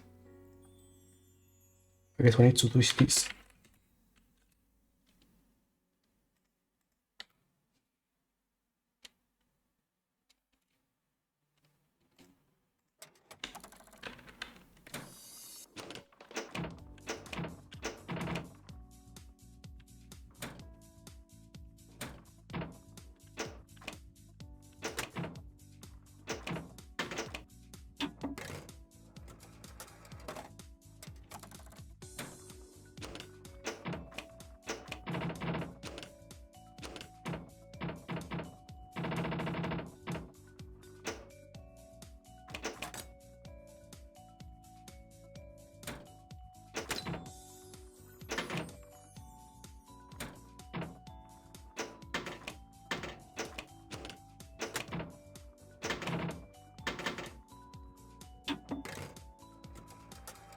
And now if we charge it again, we should see the same effect, hopefully.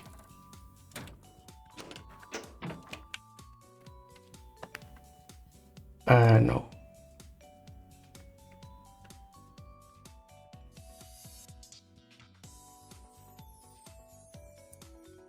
Why is that?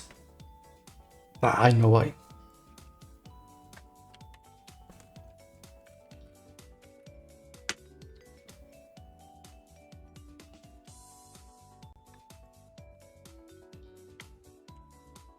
Because kill is it's the file name.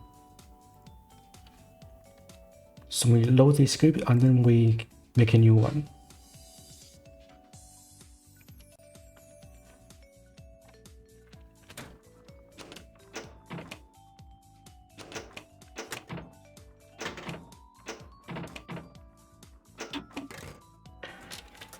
Okay, hopefully that will be a solution.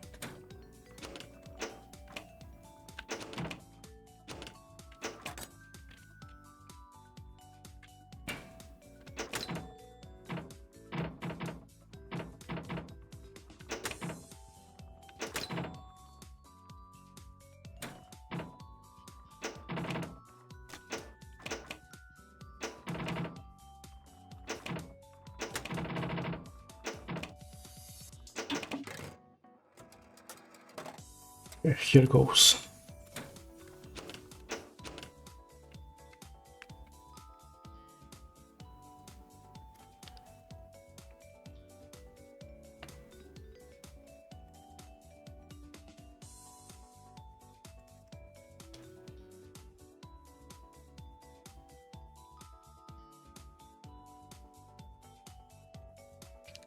It's a null.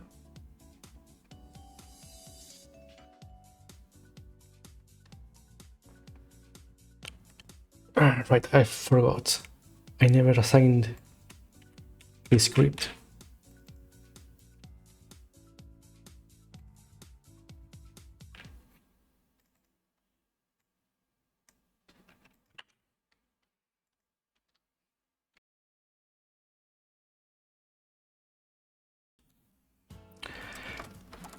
Okay, for sure this time it has to work.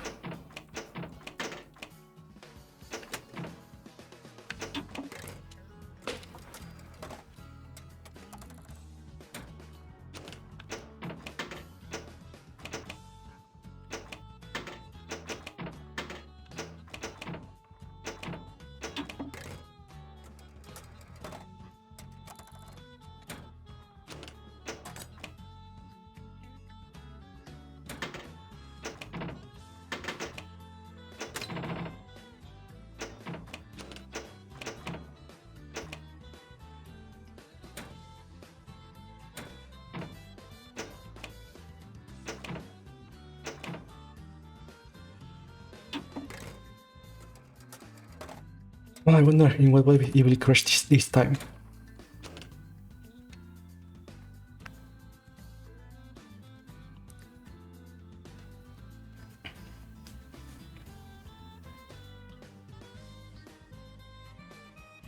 I see.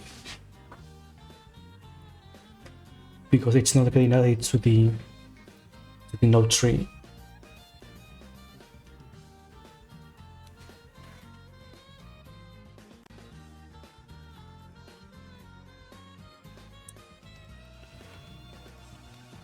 So I guess the other thing to do is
3.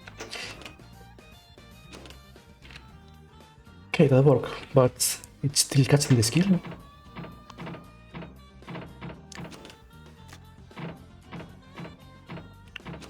Why did you do that twice?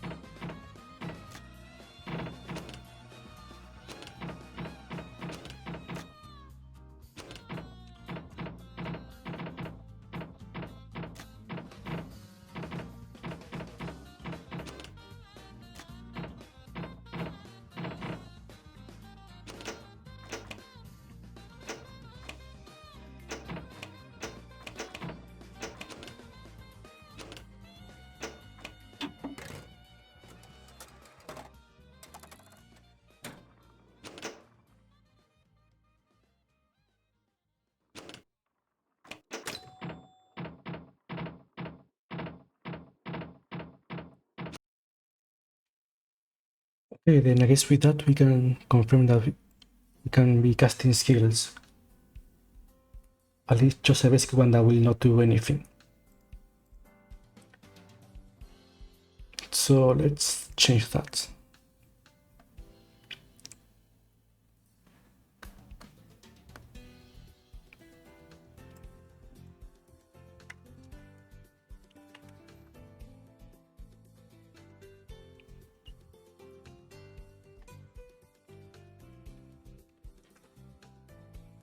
Let's add a reference to the enemy.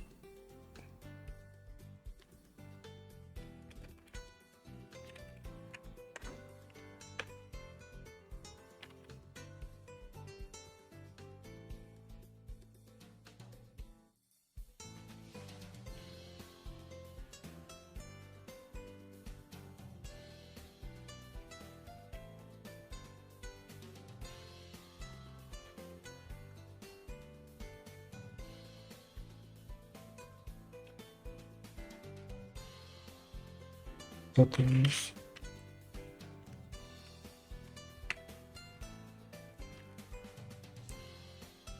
Okay, I think it was done. Let's see.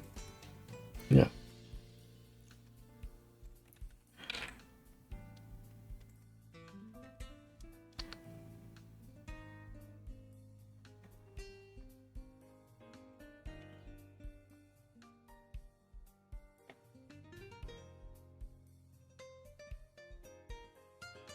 And here.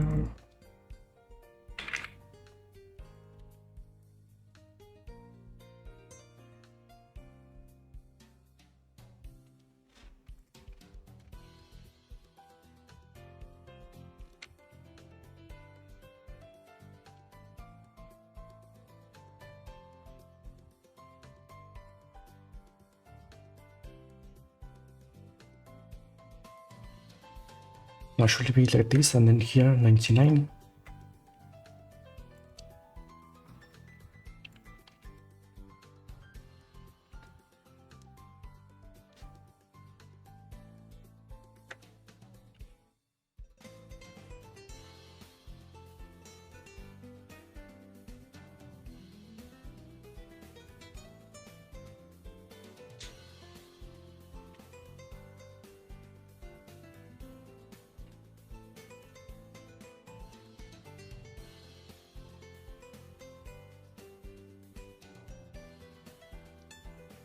Okay, we cast the skill, execute it. With the enemy, we wait until it's finished.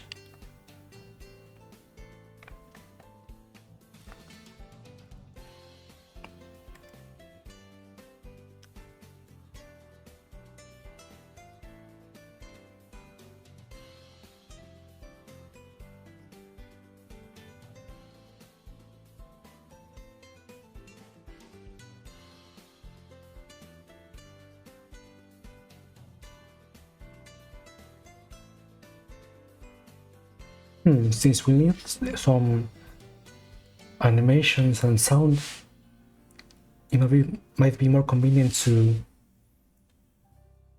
have this as its own scene instead of just a script.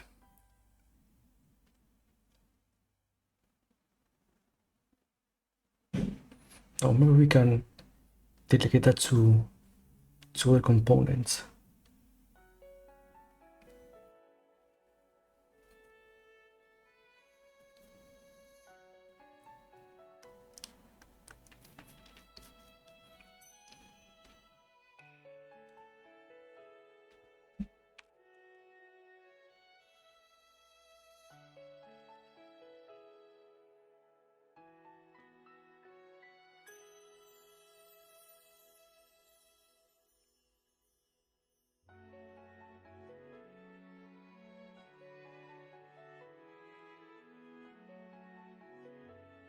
Yeah, for now let's just add the effect.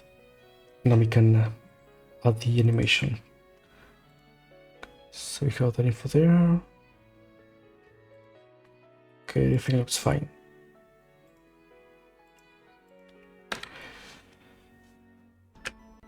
Okay, now let's see if we will apply the effect.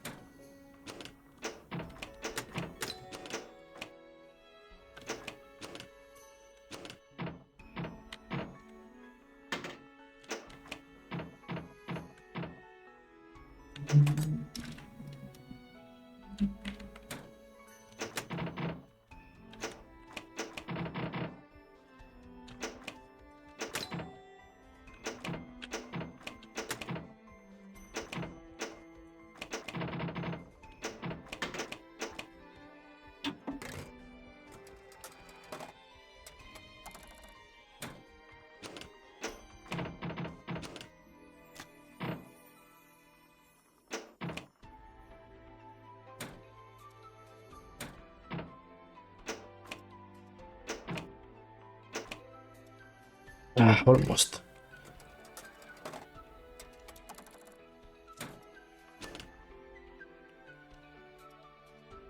Okay, apply the effect. And yeah, it reduced the dodge ability to 0.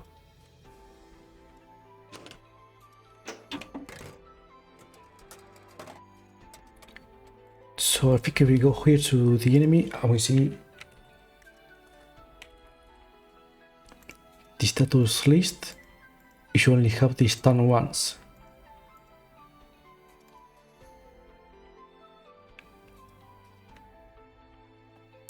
Or there's a lot of references here. Enemy life, yeah, here's 0.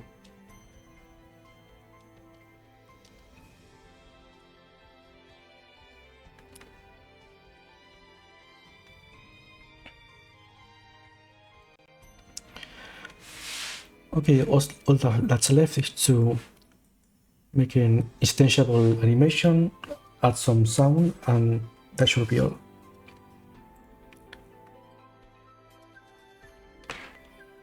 So maybe this one will be, let's make it a notch to be.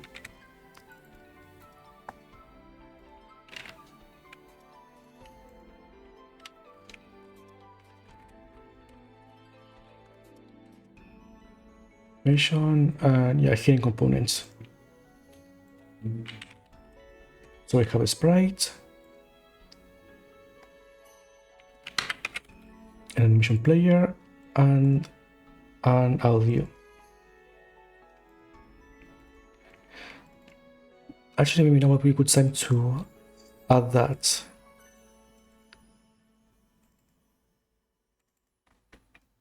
So let me find the sound effects.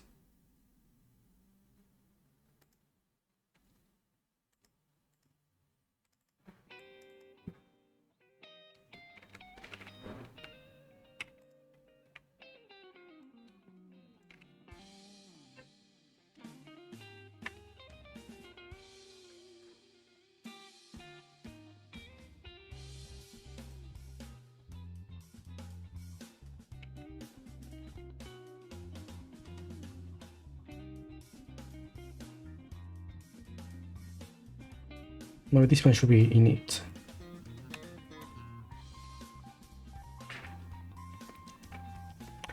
In progress, yeah, I think we have the logic for the skill working, so now we need to add some visuals and sound to make it apply. still this will not be complete until we add some maybe timer or some indication that the enemy got afflicted by status effect. And that one might be more complicated to implement.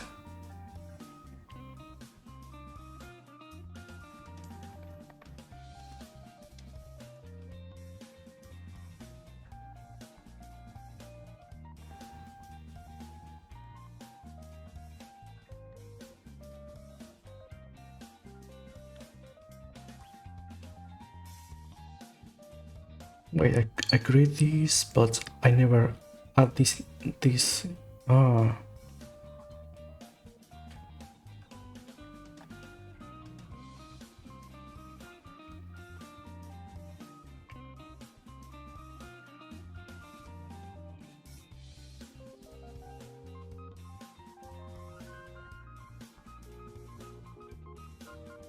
And this might be a problem, because since we never add the enemy to the tree,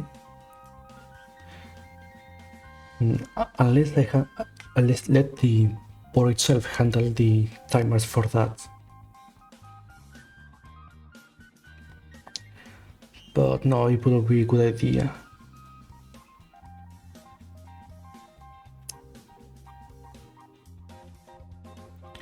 But first I have to add the visuals, and we can worry about that later.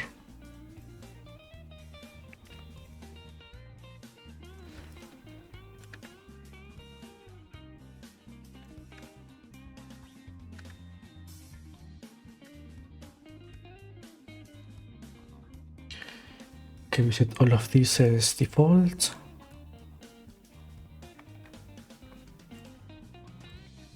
And now we go to this one.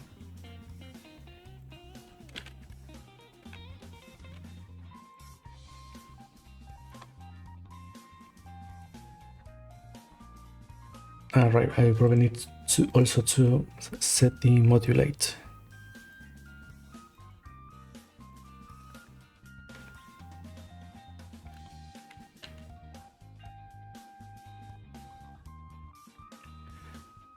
Okay, first let's add the sprite.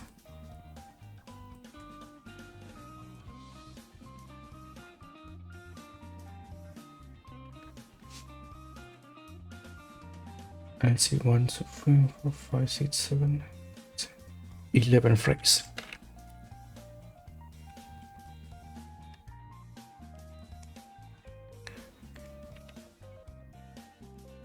And I wonder if I can make this yellow.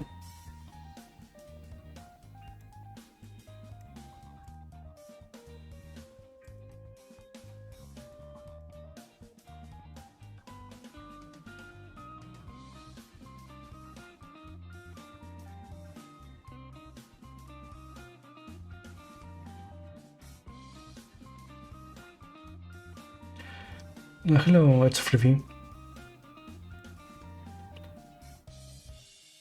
How's your Sunday going?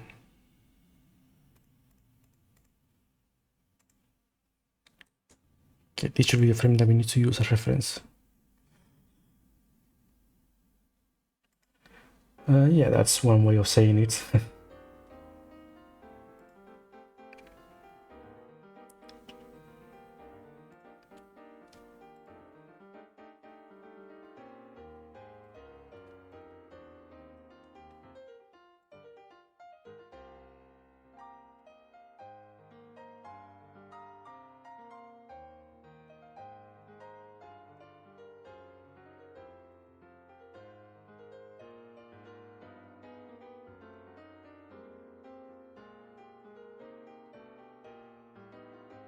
Kind of. It's actually an RPG mixed with a pinball machine.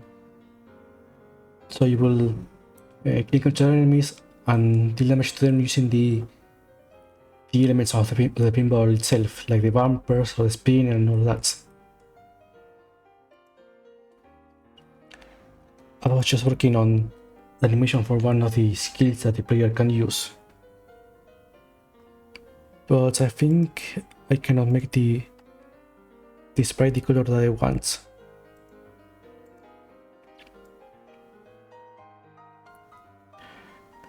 Oh no, it's a pinball machine. It's not pachinko.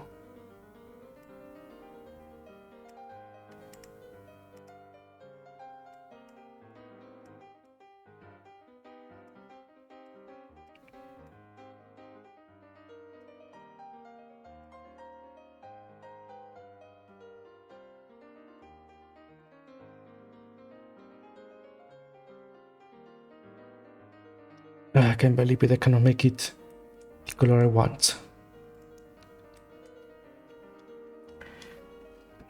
I guess I will need to edit this.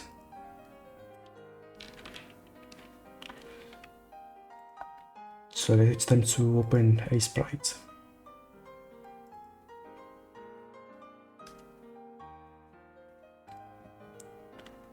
So give me a second.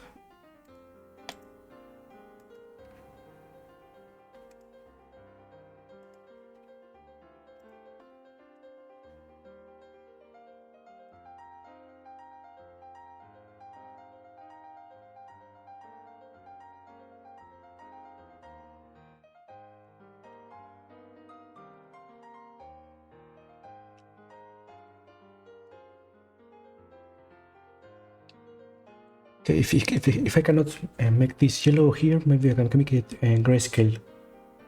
So we can change it in Godot at least.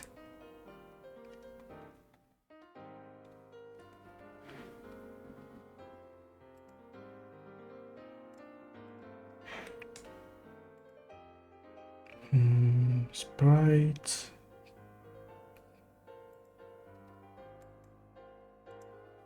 No, not here. Ah, here it is.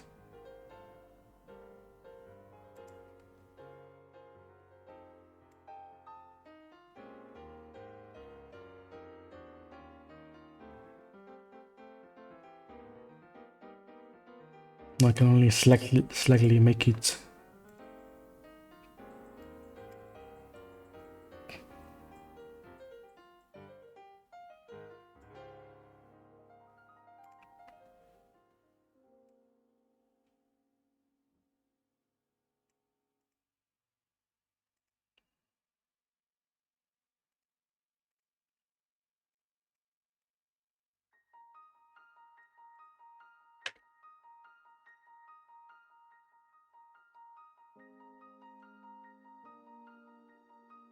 No, not this either.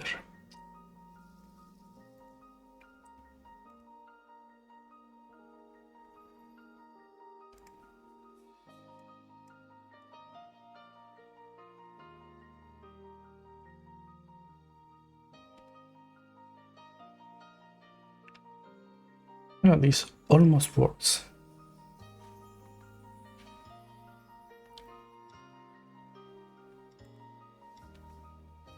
Actually, this could do the trick.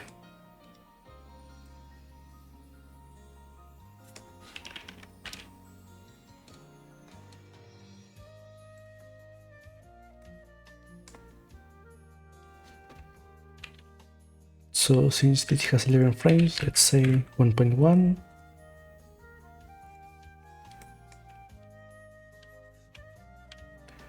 2, 3, 4, 5, 6, 7, 8, 9, 10, 11.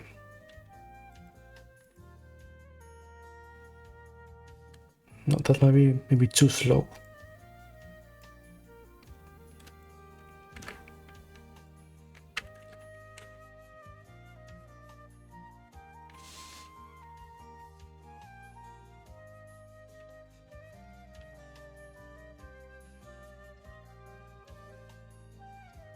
Three, 4, 5, 6, 7, 8, 9, 10, 11.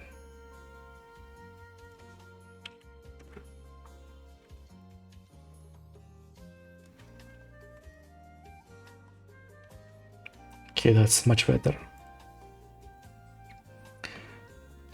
I will also add the sound effect.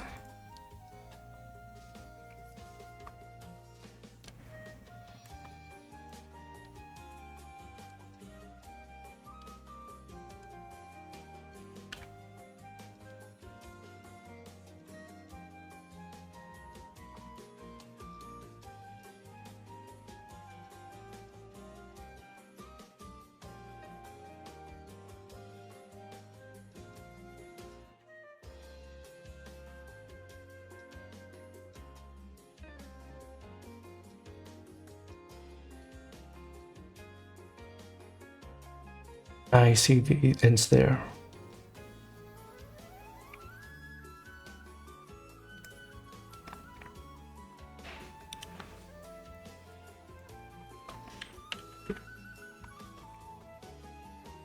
Here and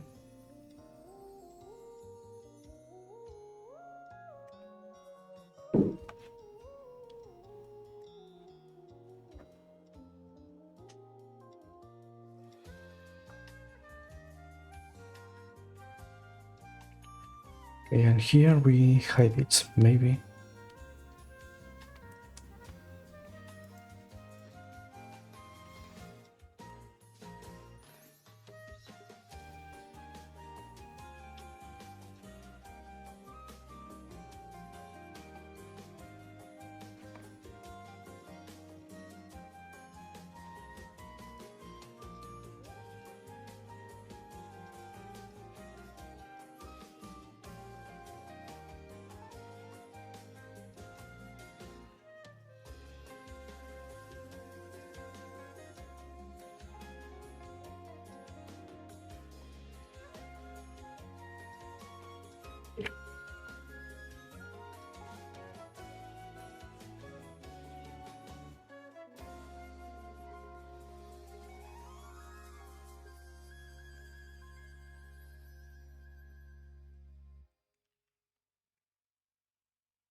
Okay, and since we need to apply the effects at certain frames, we could add signal to let the skill when to apply it.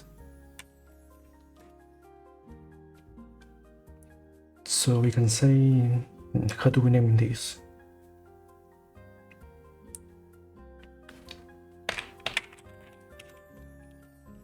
Maybe this?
Now it connects.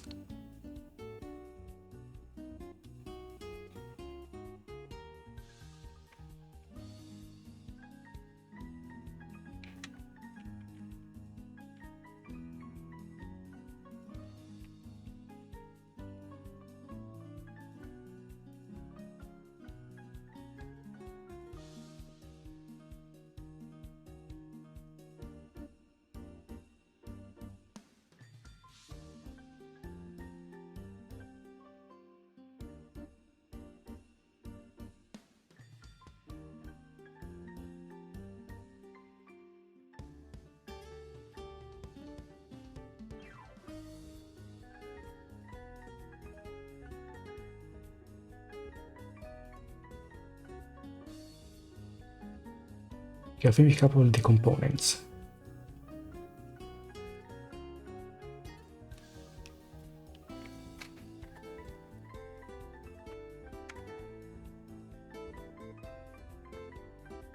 So now we can say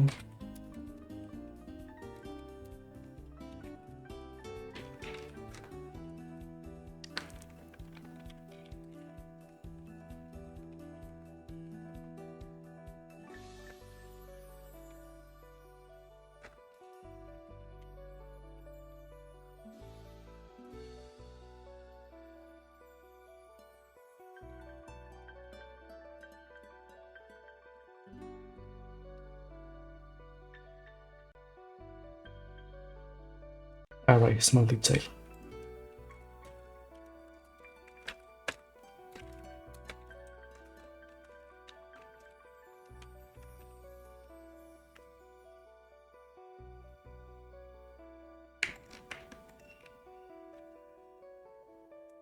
Alright, this doesn't have the position.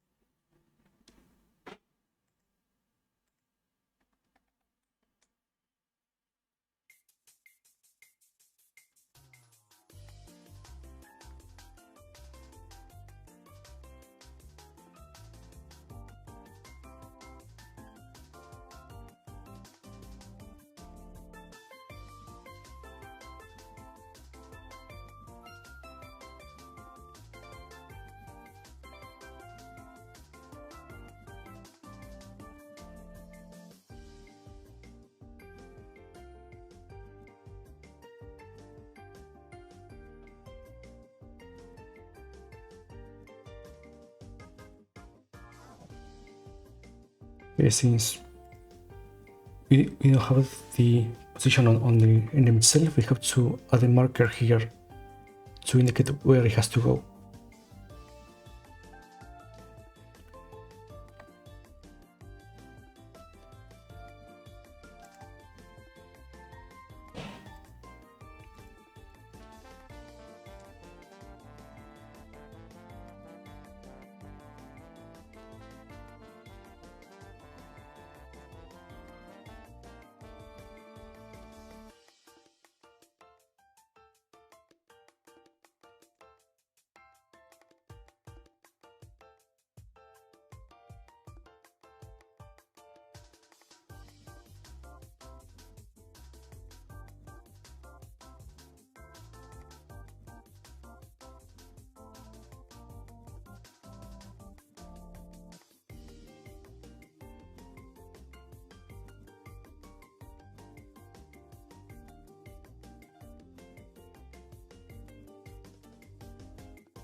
No, actually, that might not be a good place because it's not oriented.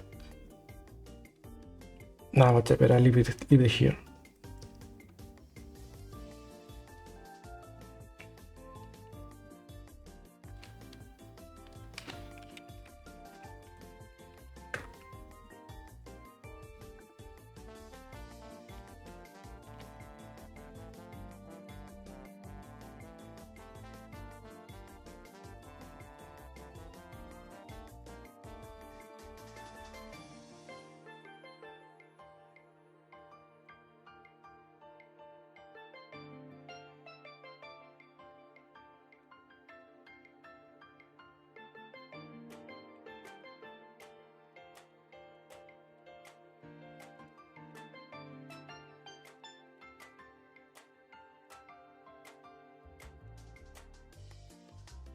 Animation, we think it's finished, and then we remove it.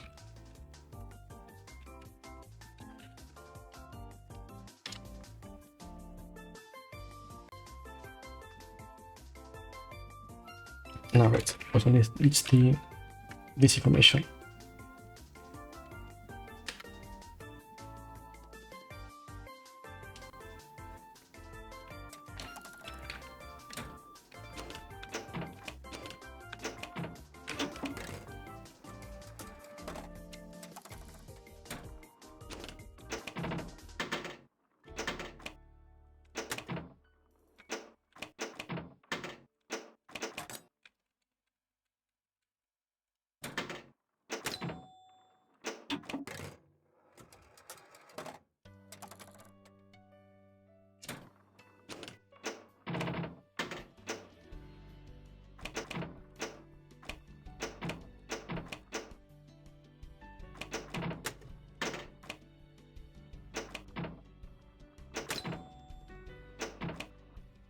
Just a little bit more. Aha.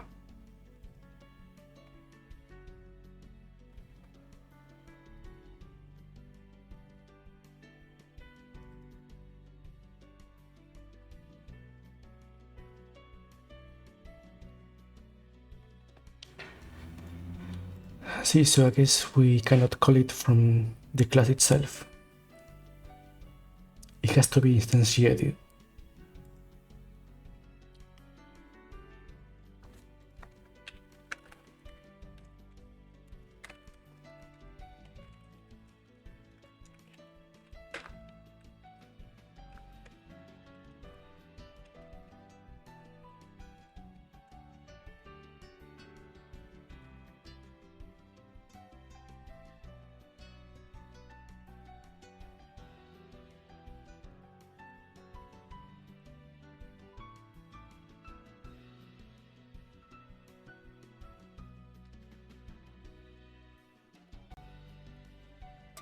And hopefully that's all we need to change to make it work.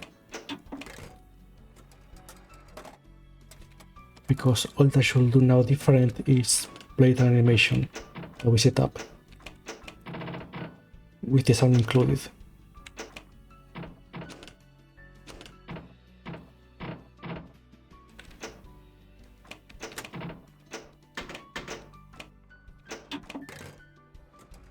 Come on, did it really not get all the way in?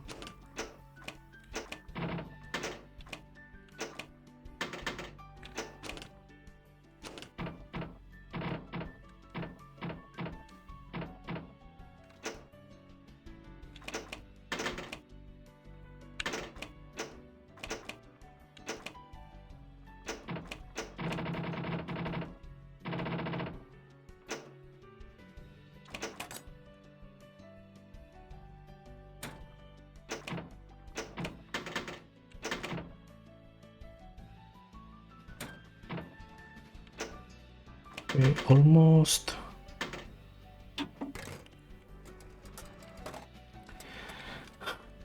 Okay, here comes the moment of truth.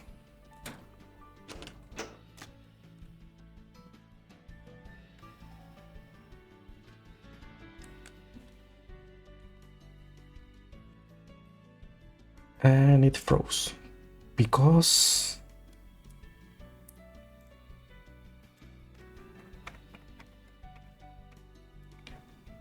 okay, that's not here.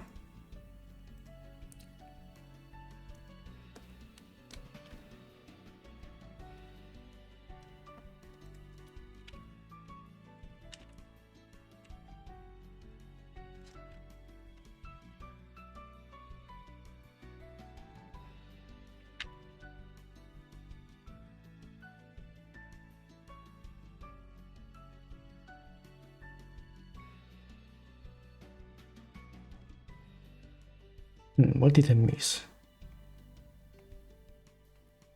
Let's see, we create a skill. We add it, we call it.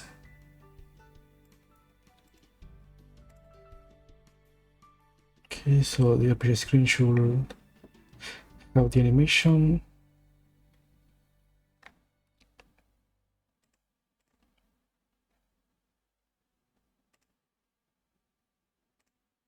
Yep, here it is.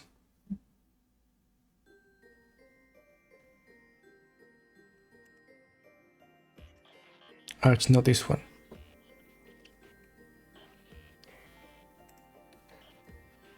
Show marker. Here it is.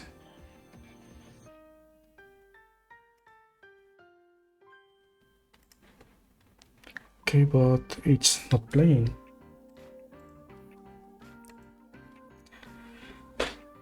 Ah, that's the problem. For some reason, the skill is not being played, even though we added it to the node tree.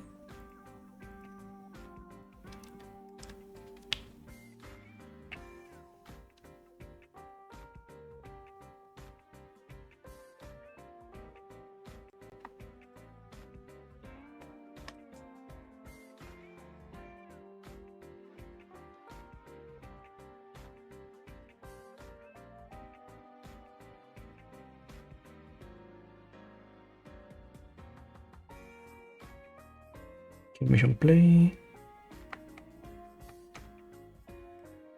Animation. Yeah, it should be playing animation, so why not?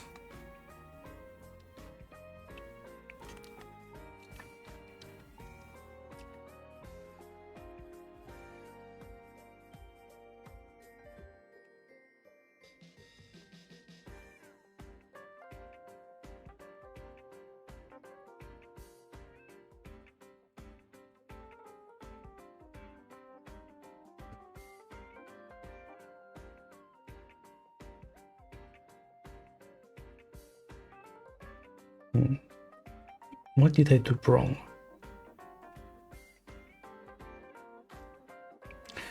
Okay, first let's see if this function is getting called.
Okay, there we go. Now we can actually test the skill.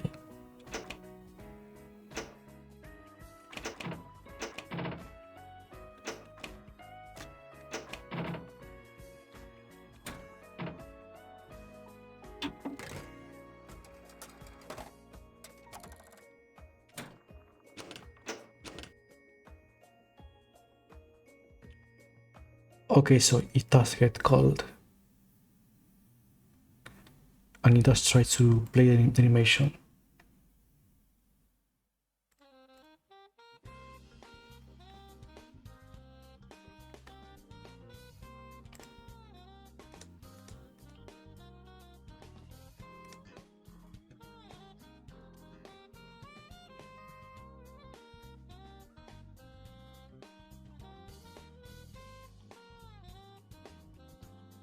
Then how come it's not getting...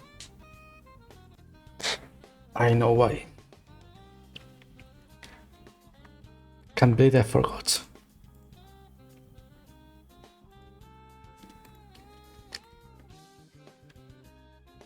It has to ignore the process mode.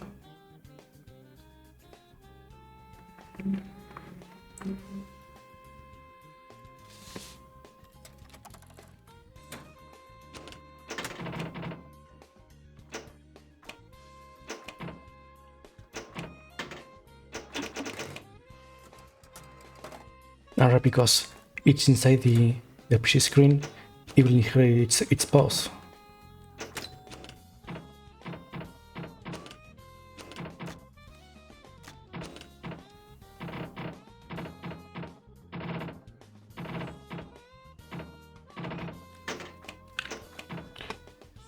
Wait, so in that case, maybe we don't need to change this here instead.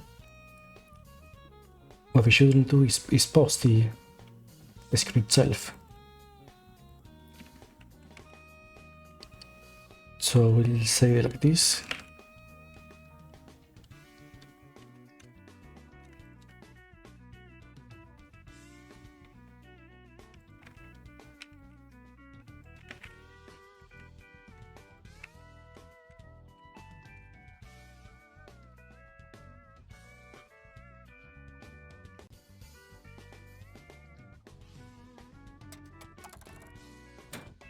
And now this should work. At least I hope so.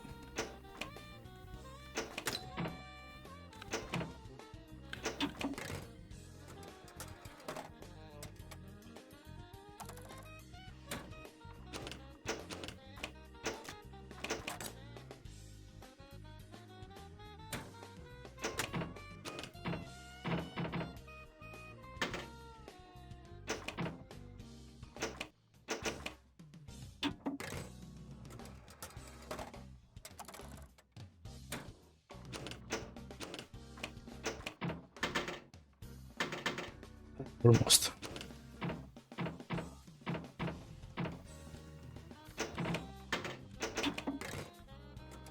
Okay, this time for sure. Now I will get cast.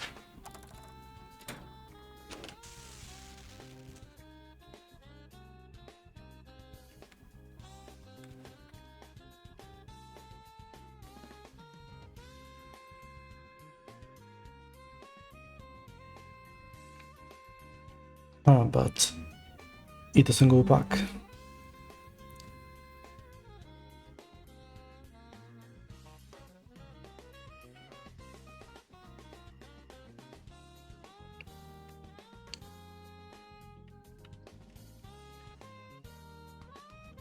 So maybe the skill shouldn't have the process to inherit.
It's so hard all of a sudden to get the ball there.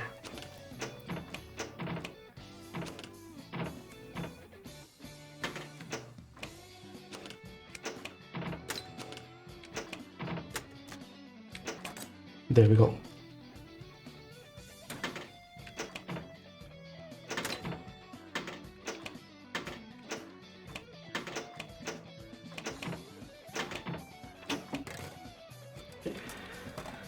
Okay, with the next one, we should see the skill.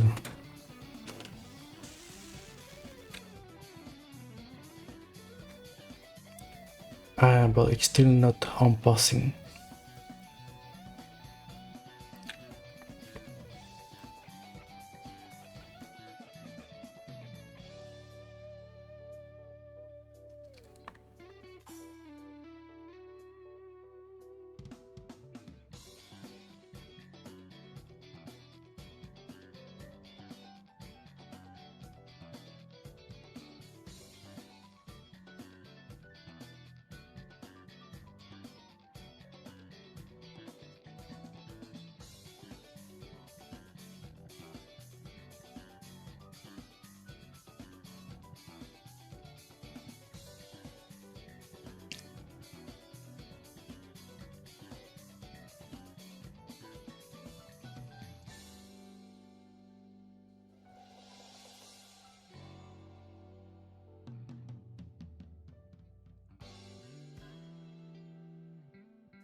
I am calling the signal here, so what it gives.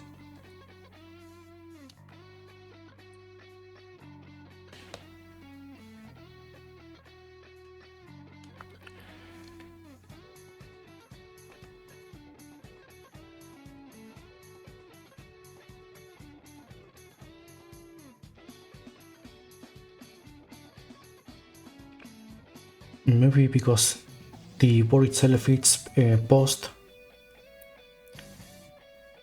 it will not check the await signal. That's all I can think of.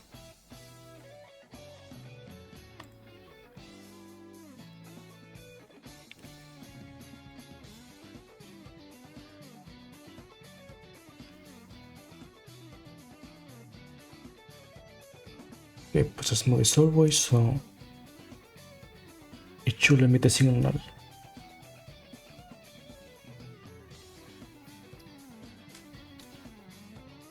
maybe the skill itself should be the one passing and unpassing.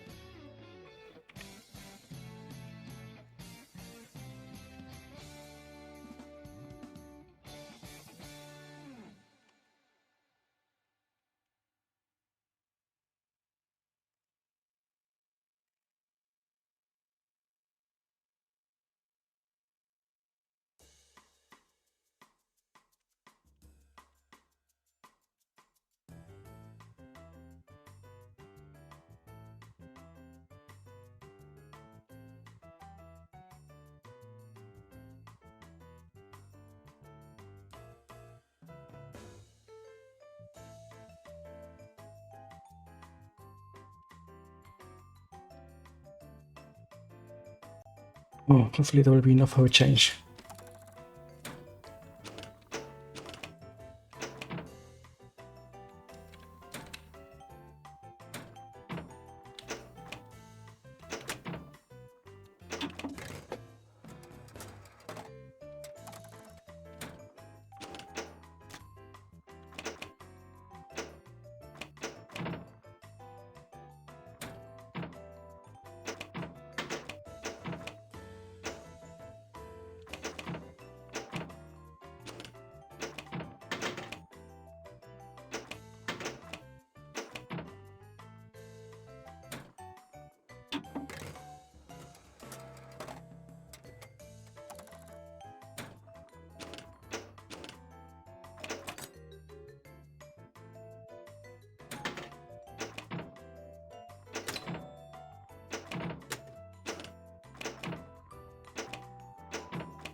Hopefully this time it will work. Let's see.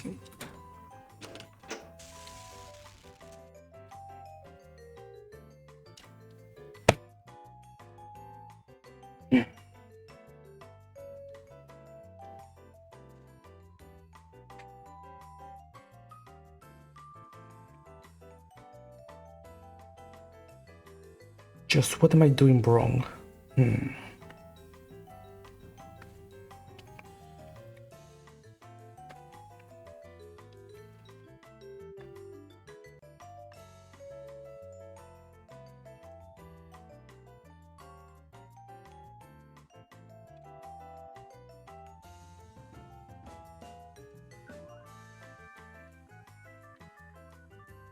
Maybe it was that.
I'm starting to run out of ideas. So we know that the skill gets instantiated, it creates the animation, it plays it, and then when it's done, it should do something else. This should get unpaused.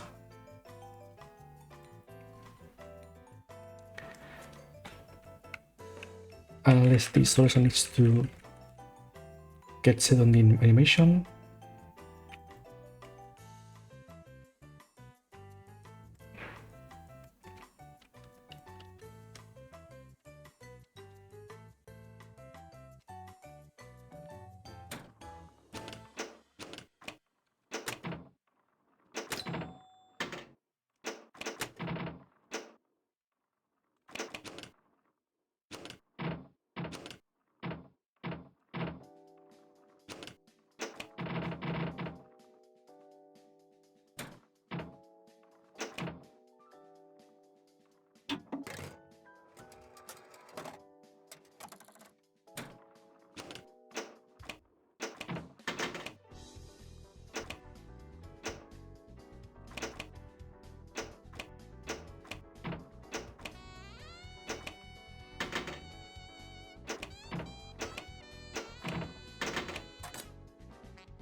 Still not that.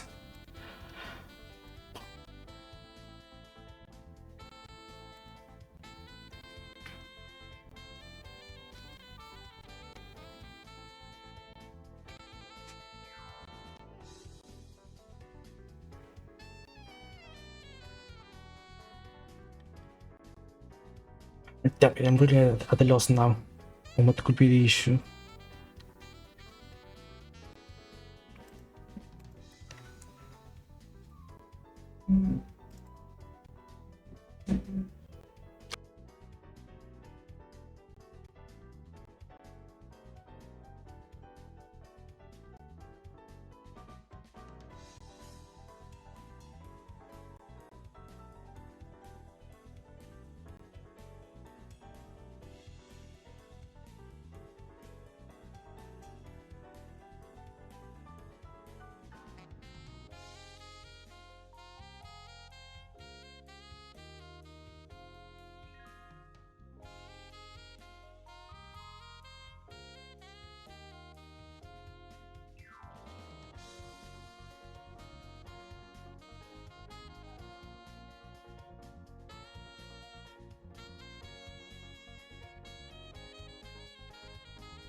Able to meet that, right?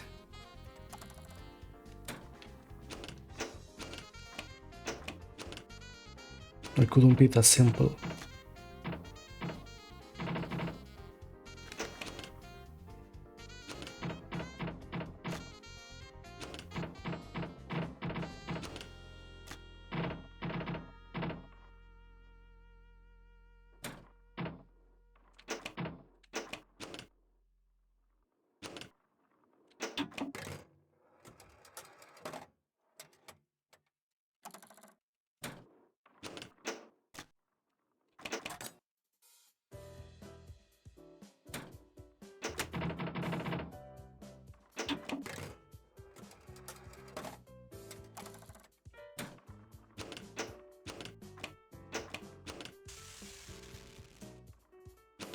But damn it was that simple.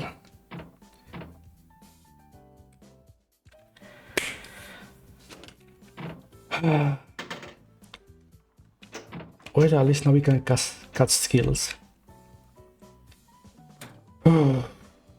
Was really worried. Unable to fix that.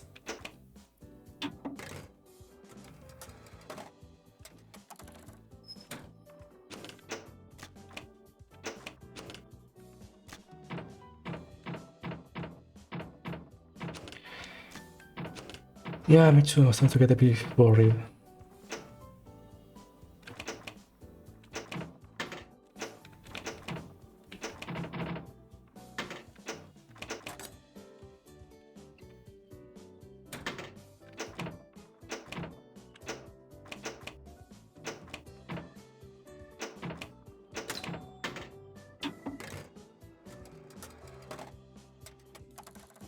Well, let's see if we can cast it again on this new enemy.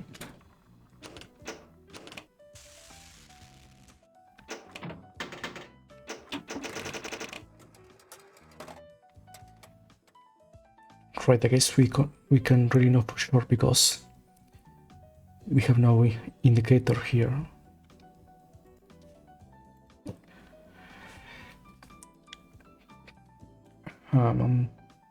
We're at 3 hours. So I guess we can work on one last thing for the day. So either we add a status indicator for the status effect, or we add another skill and we make the skill selector.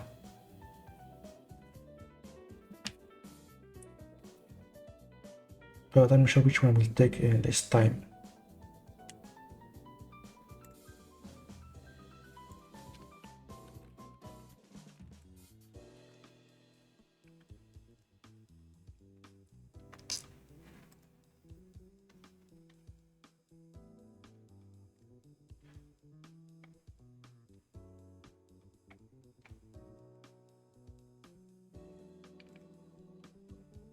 Because let's go back to the screen here.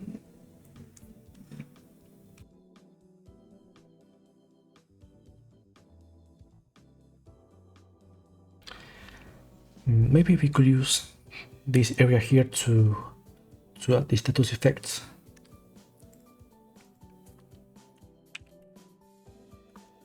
Maybe something like this.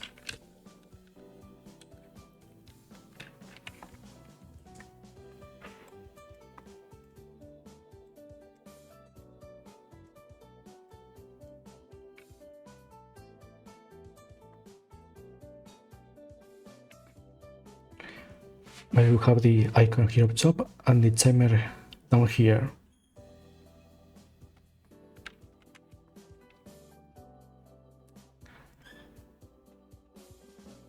So let's make that.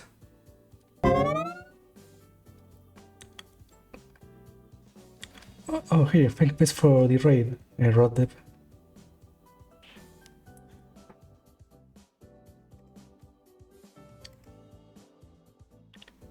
Thank everyone who stopped by. Just so I don't forget later.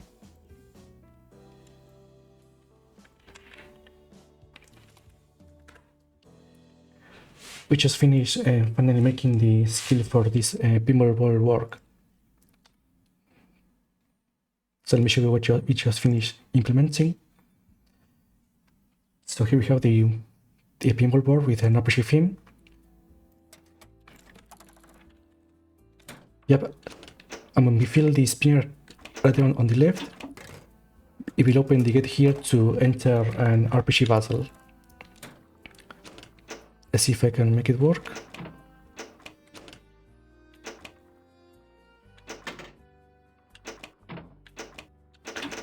Let's see if I can make it enter there. But it's me. What are you working on today?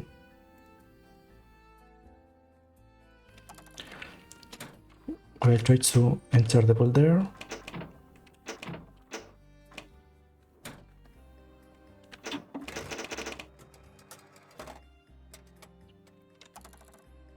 So it was mostly a relaxing day then.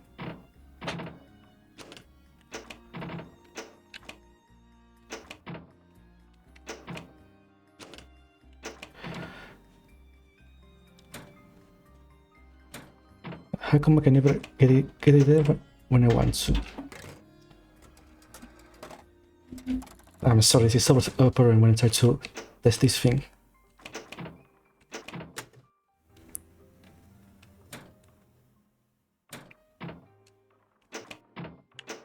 There we go, now it's enter the battle. And now when we hit the bumpers, they will attack, but I recorded it so that the enemy will have a dodge chance every time. This plugin to connect to redeem. Oh nice, hopefully it's working, the plugin. And thank you for the follow, Dagger.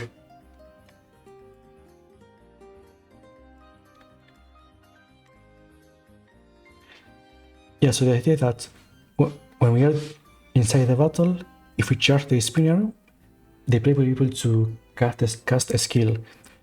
For now we only have one finished, which is a skill to stun the enemy that will make it so that it cannot dodge. So hopefully I get to charge it enough. Barely. There.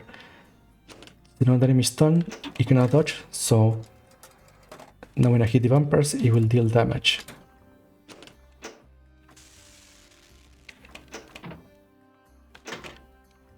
Like that. I do need to adjust the smear so that the charge is slower. No, thank you. Now that we have this all working, I can work like it on these other skills here. The idea is to have one for deal much over time with burn, one to attack many times in a row. This one here, slow, it's to slow the timer so that the critical chance and the battle timer progress in a slower rate. Maybe later on I will add another ones, but for now those four are the ones I would like to have ready for the game.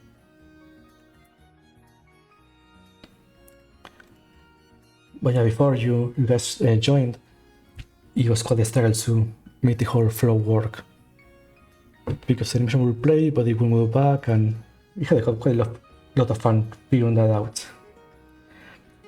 But yeah, you all joined at the perfect time to see it work.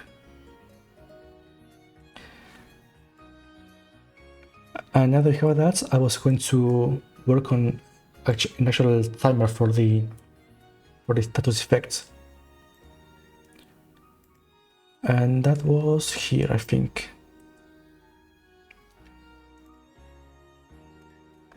I was going to, I think it was a dead star.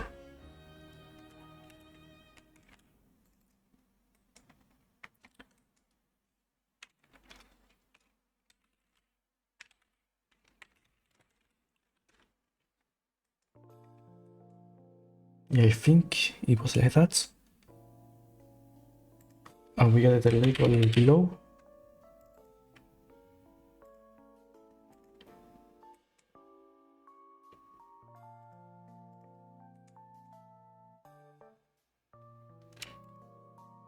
How about is it 16? Okay.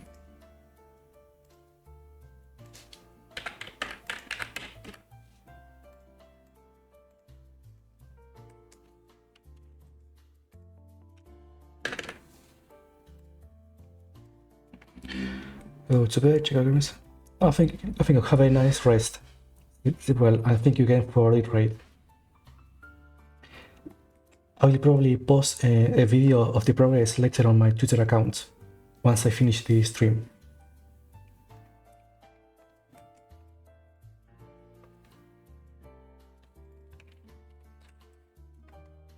Okay, now for testing purposes, let's scale this down.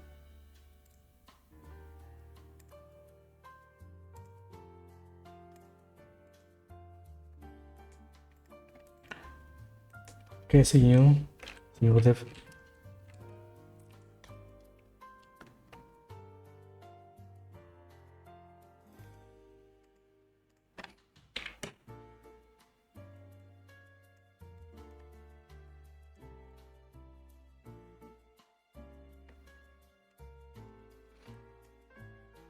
Maybe it should be a bit higher.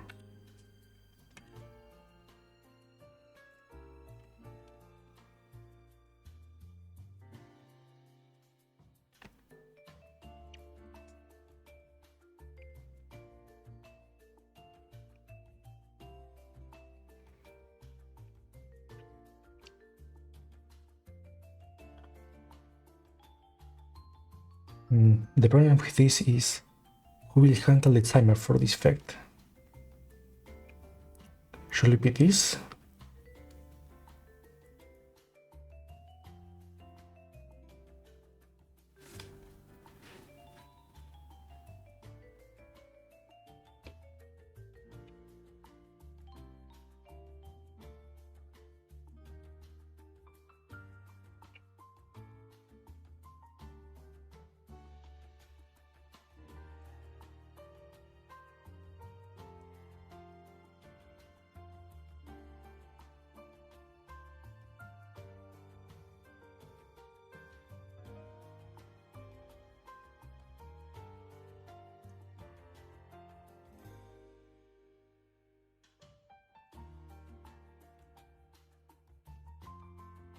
Now it might not look good here, so zoom in, but once in game it should be fine enough.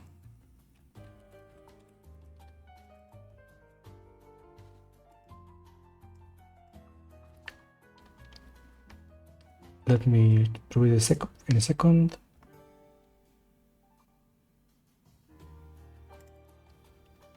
No, actually it's too small.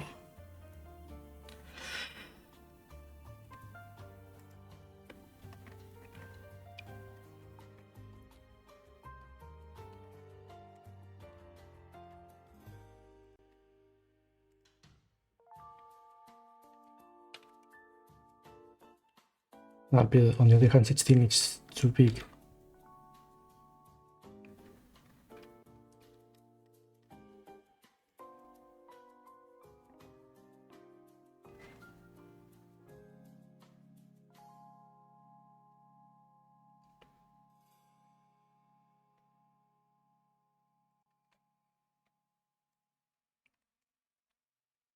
You might be starting to run into the problem that the RPG screen is getting too small for what we need.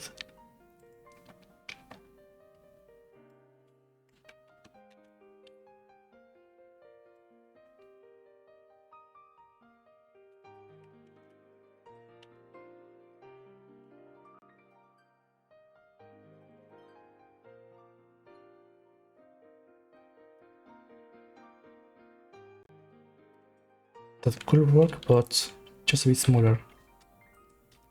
I mean, a bit lower.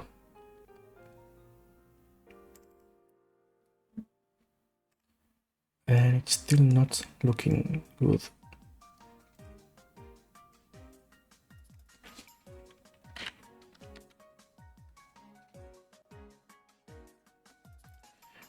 I see it's only affecting the sprites.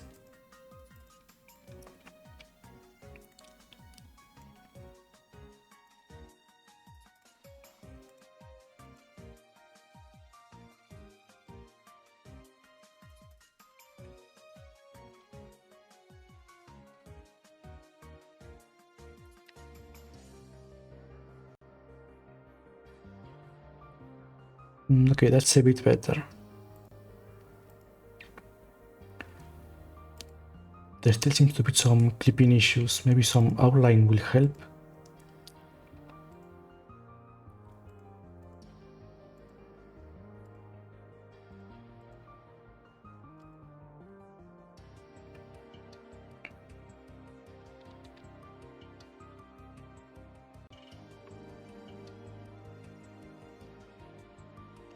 Not really.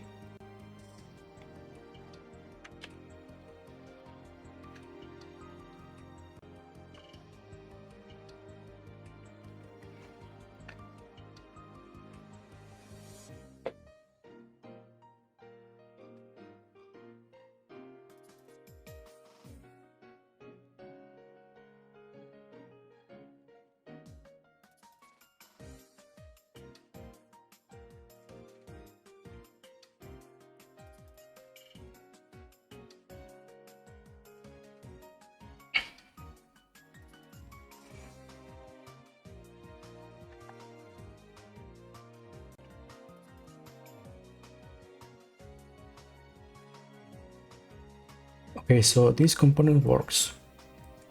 Maybe we need to keep the logic here on the board itself instead of the screen. Maybe we should keep this only strictly for visuals.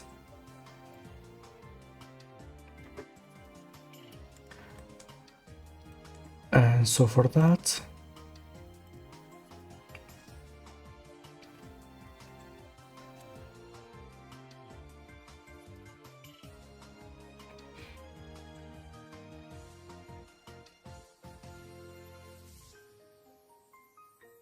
see enemy, let's apply the status effect here.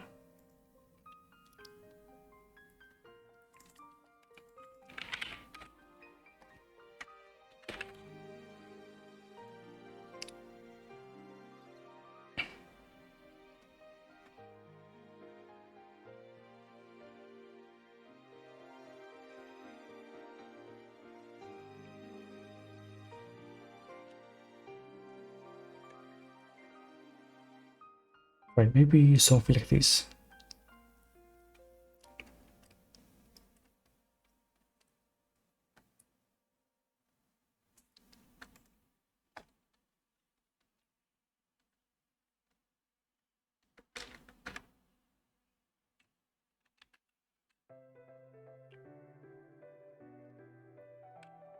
Maybe here we add the status effect. And then what?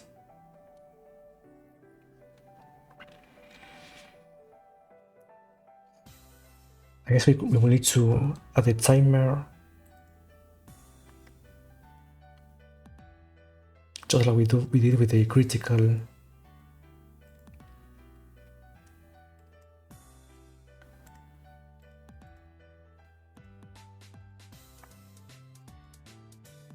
But will that go here or on the board?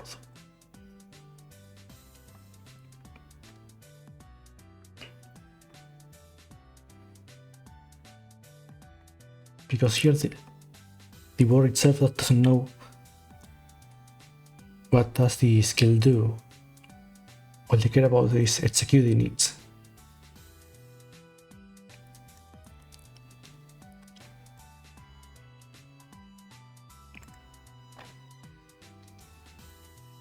But we do pass the screen, so maybe we can use that.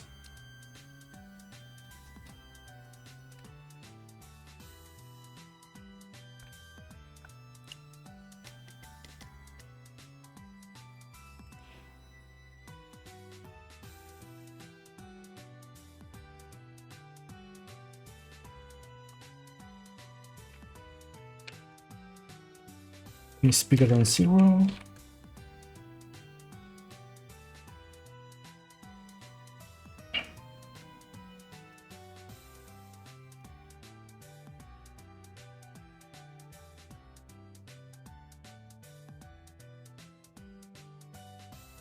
And then what do we do?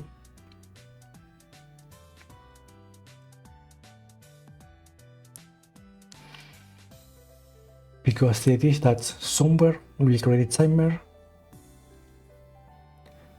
that will count down to the status effect length, and once that runs out, then it will remove the status.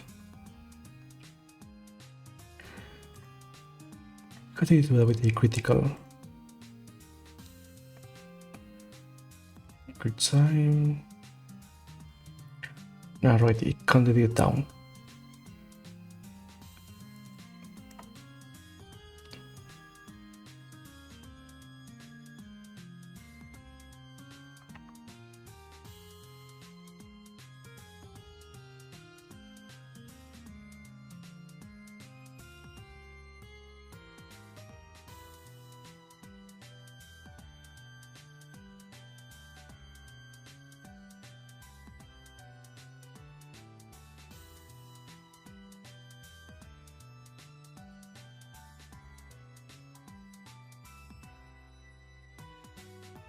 But maybe they shouldn't be responsibility of the enemy. Maybe we could make another class called status effect timer that will handle this.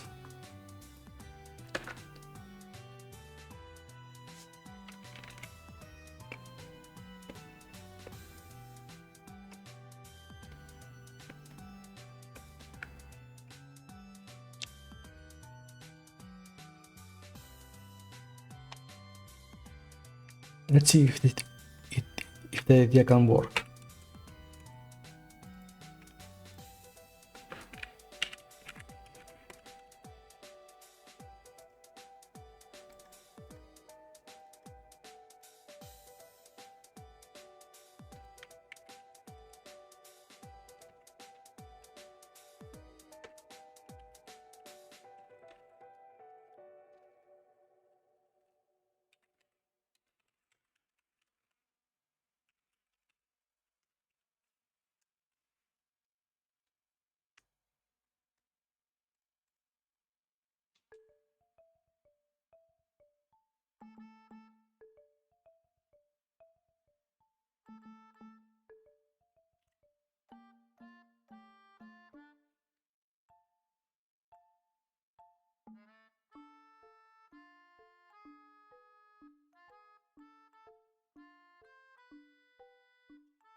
You have the timer, and then what do we do?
Right, we'll set up the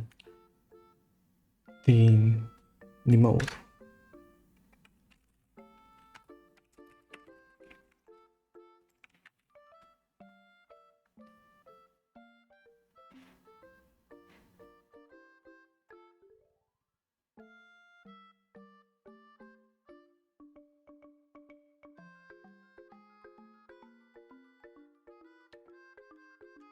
And some signals here.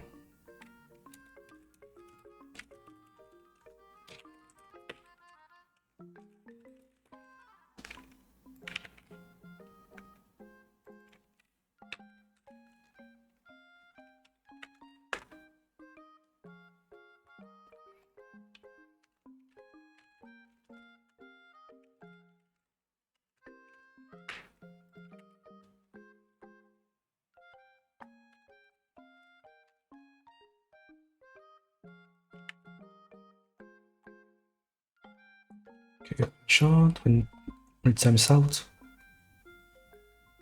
It updates this. Okay. It starts to feel like I'm overcomplicated things now.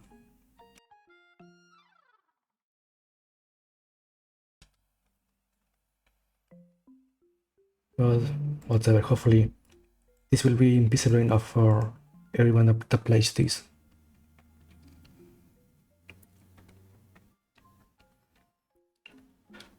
Okay, so going back to this.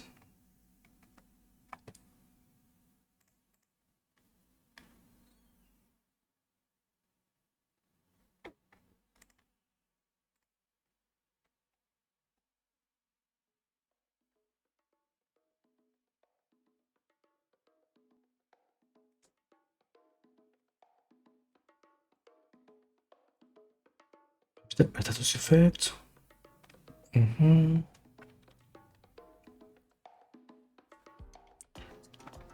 Do we get the enemy somewhere?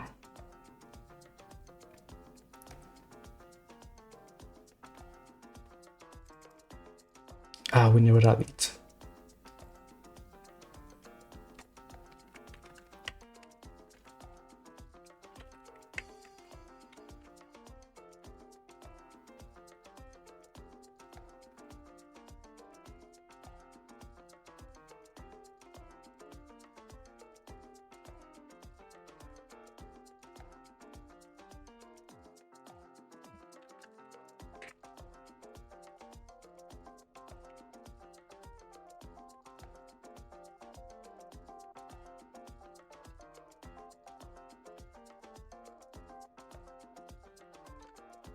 And I guess we also need a reference to the RPG screen to add the visual indicator of the status effect.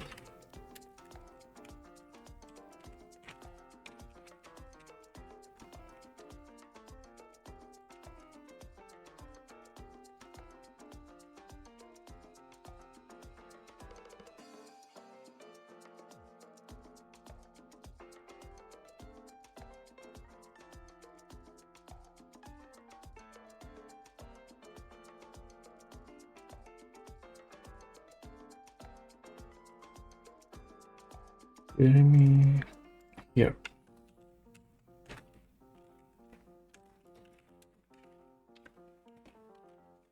Okay, we get the screen, so now the enemy can add a reference to the status effect.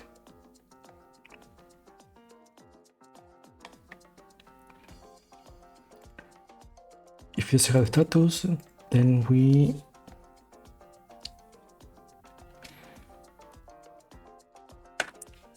create timer for this.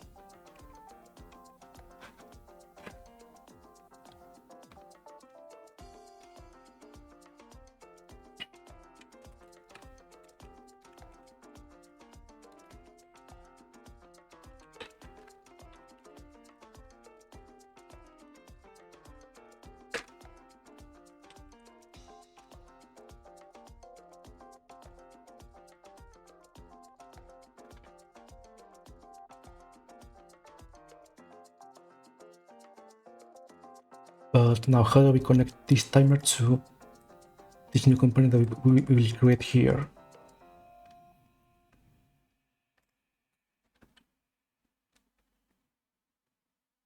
Maybe here.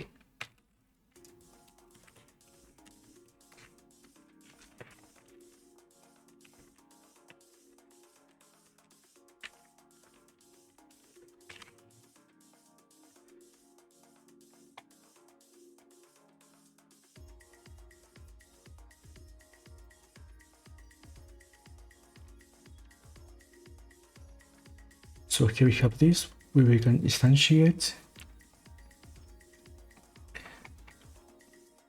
I will need to add it here.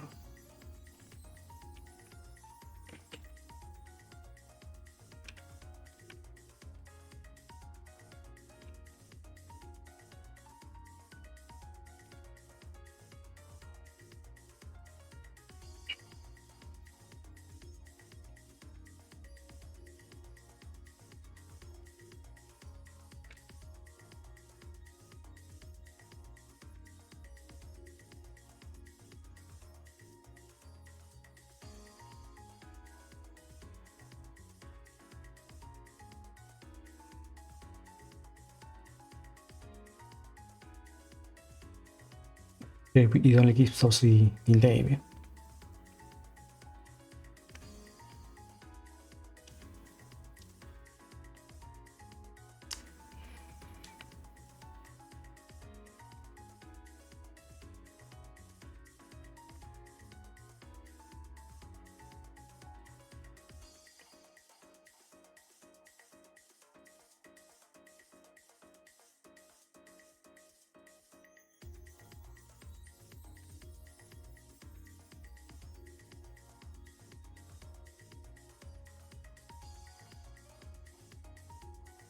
How can we tell it that it has to be a certain image?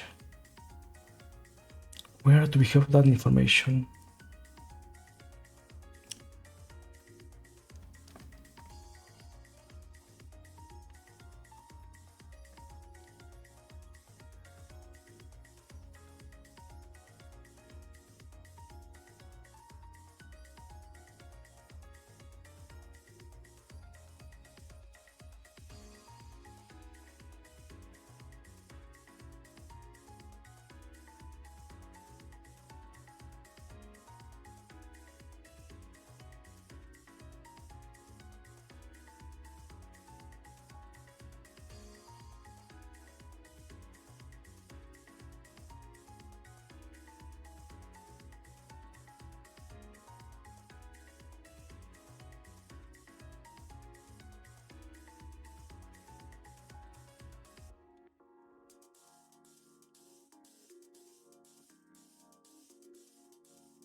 Okay, we add it, but then what?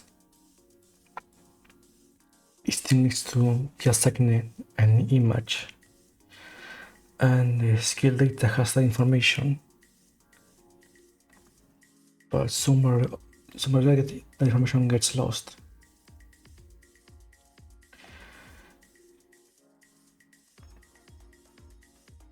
Okay, so here we got the skill.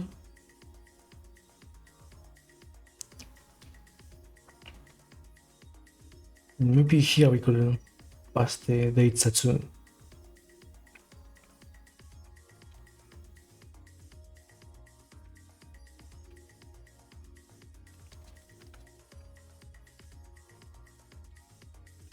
Or maybe we could set this as... Oh, we don't really need this.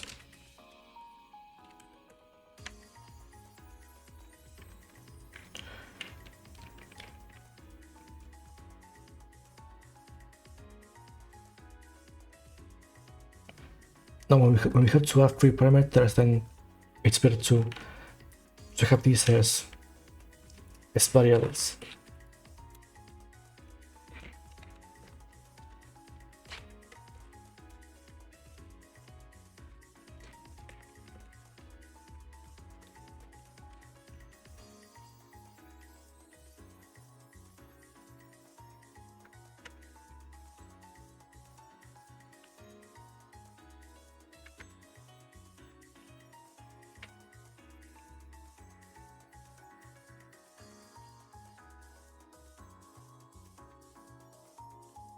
And here when we create it,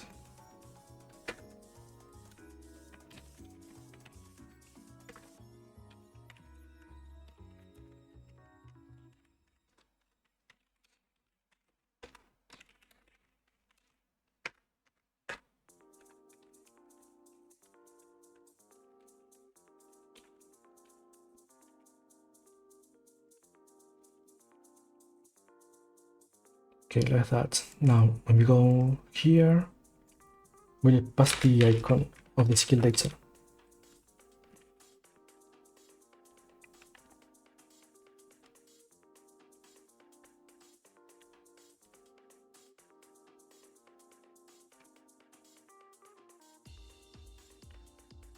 Enemy add status here.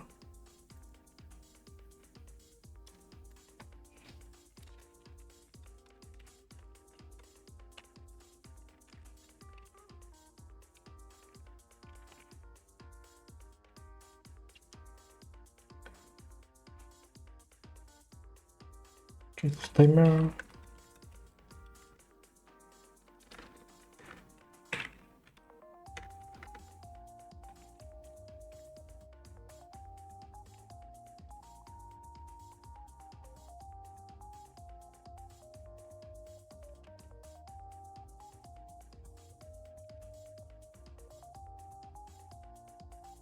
Okay, we should be able to set that variable.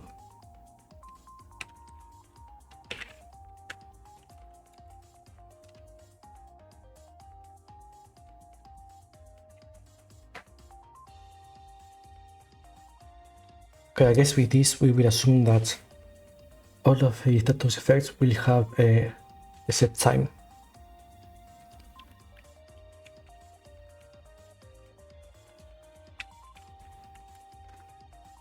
Okay, we set a timer, but we still need a visual cue, so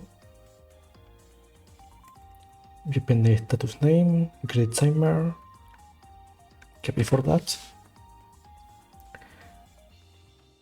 we'll send to the RPA screen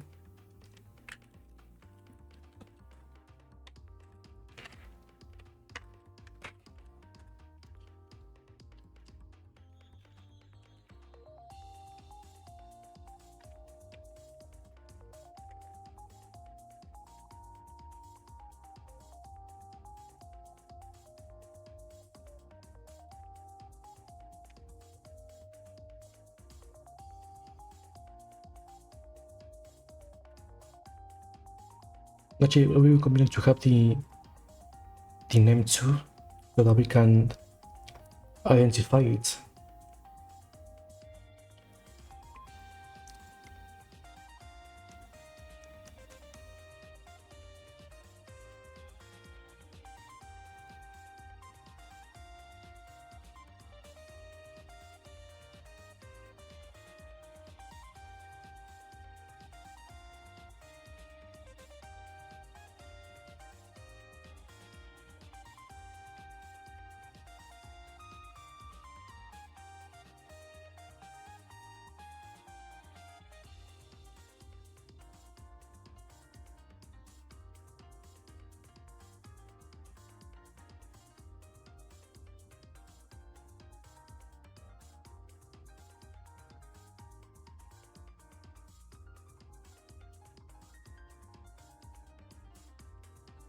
Its the name, it's gonna be the selected name.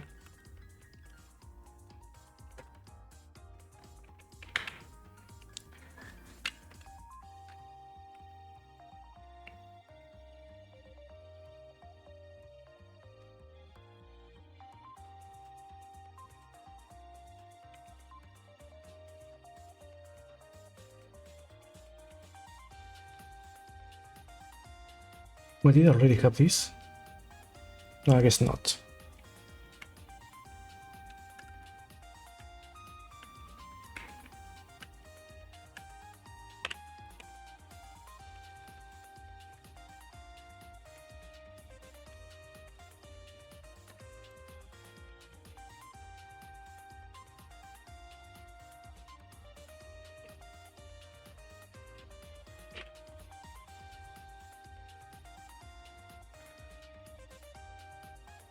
Okay, like that. And now we have to go here. We create the status.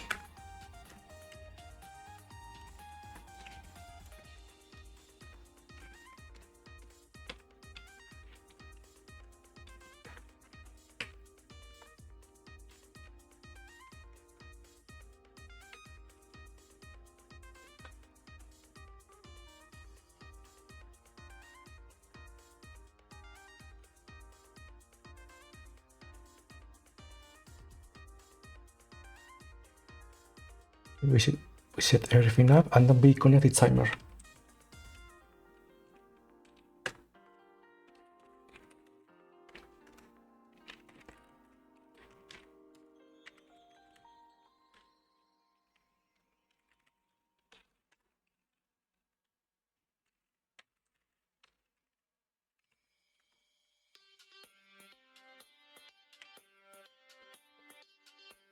Oh, that was a whole lot of nonsense of code.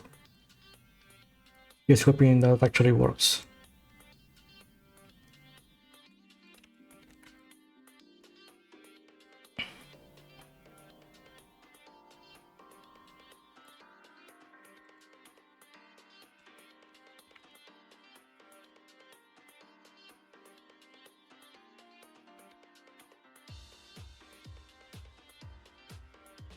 So on the enemy, if we set status, it will add it.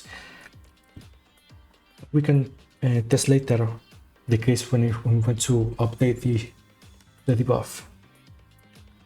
For now, we'll just see if it works.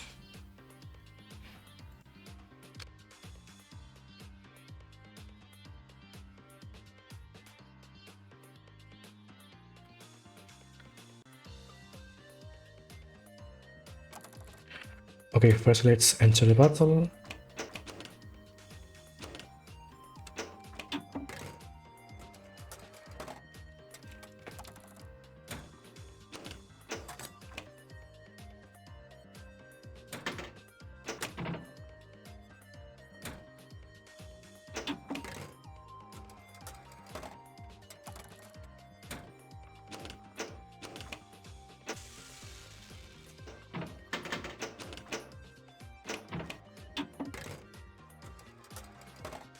So it did apply the effect.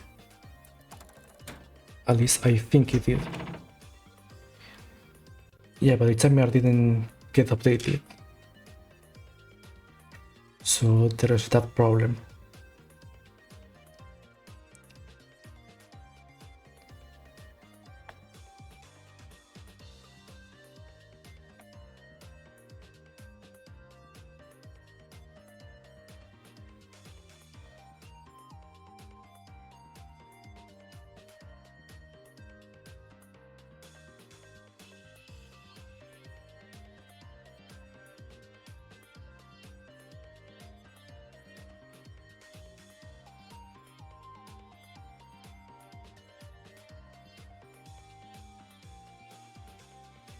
Maybe let's make sure we see an actual timer.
Once the ball passes through the spinner and activates the skill, here on the console we should be able to see the timer get updated.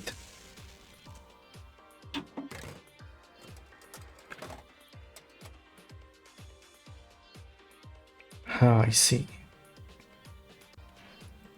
So it only lasts 1 second.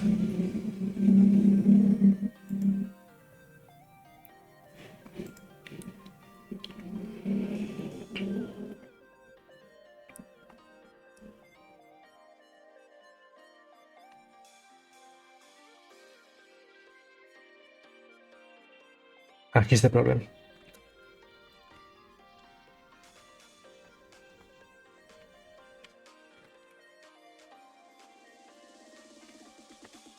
Okay, nice, this should work.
There we go, 30 seconds.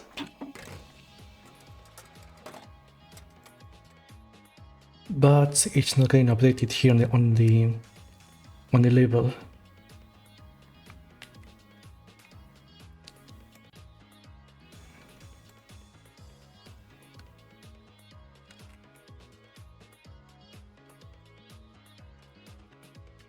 So that's the problem.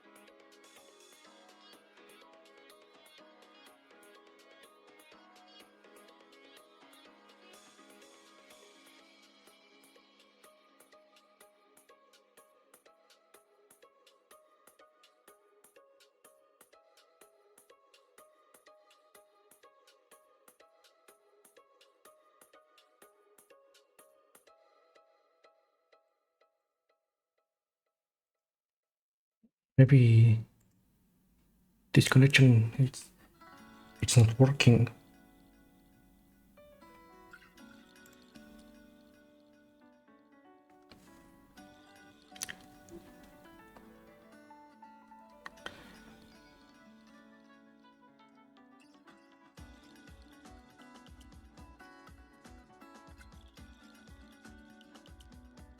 Alright, maybe because I need this. Yeah, that was the problem.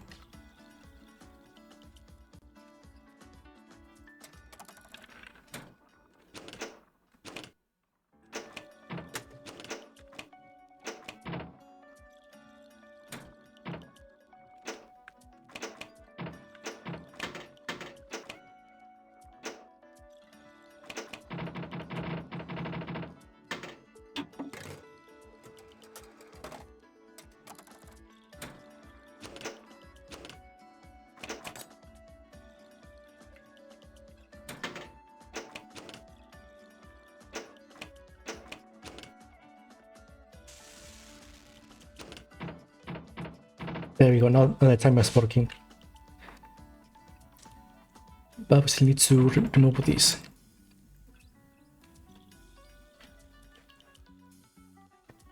Now, how do we do that?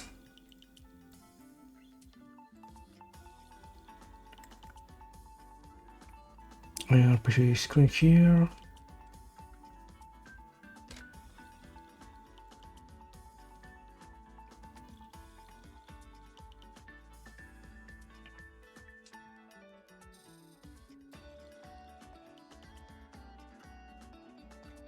Maybe we need also a remove status.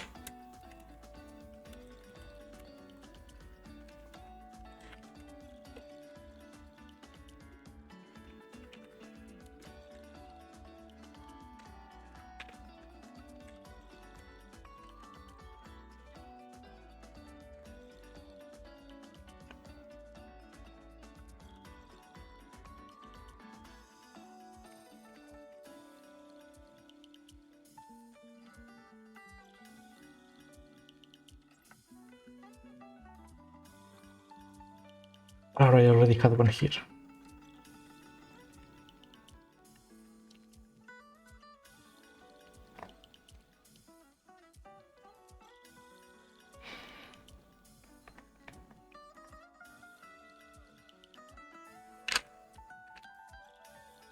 I guess to keep track of the timers, we could do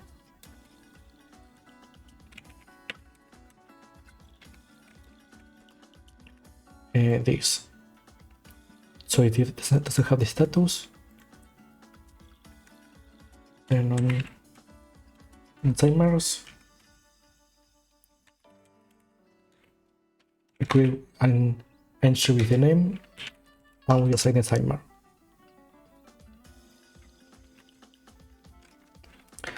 And here as well.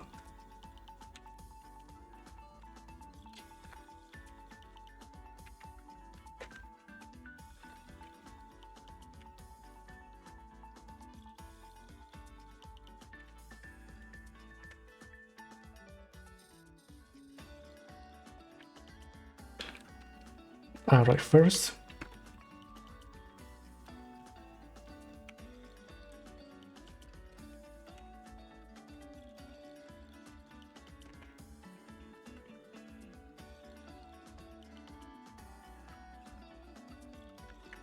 no, actually,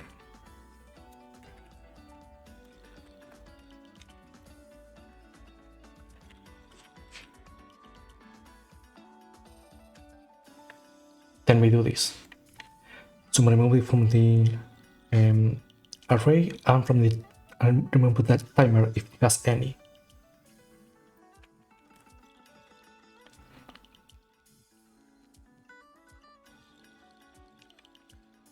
Also, here's where remove the timer as well. Actually, here.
Okay, if it finds the child, then it removes it from the array, from the component. I mean,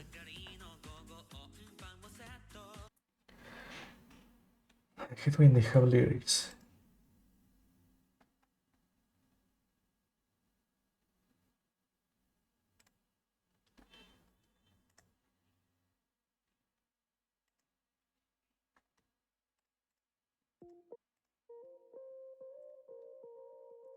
If it has status, then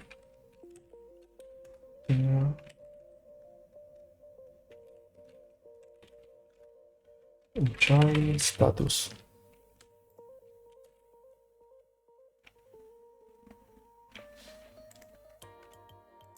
Okay, back here on the enemy.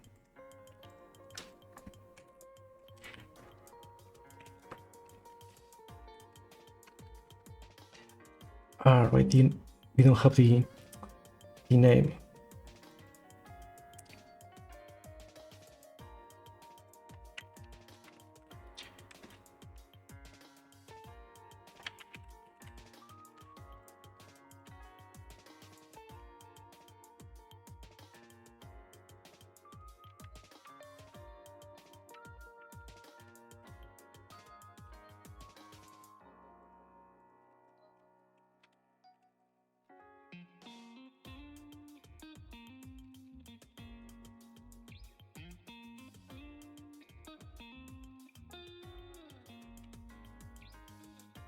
Okay, we are connected, then we remove it visually. And we do the same here logically.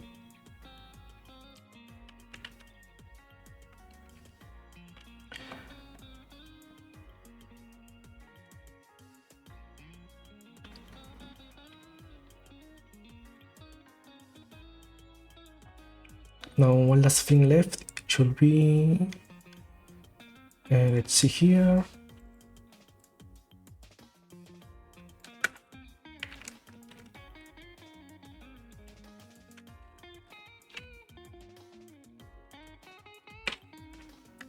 When the timer finishes, it has to remove the status.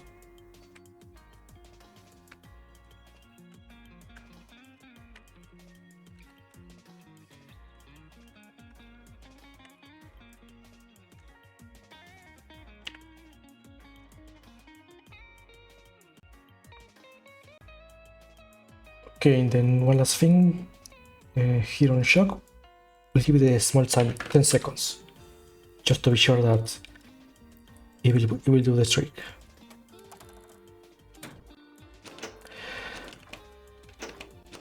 Man, in the end, I ended up implementing an actual RPG battle system.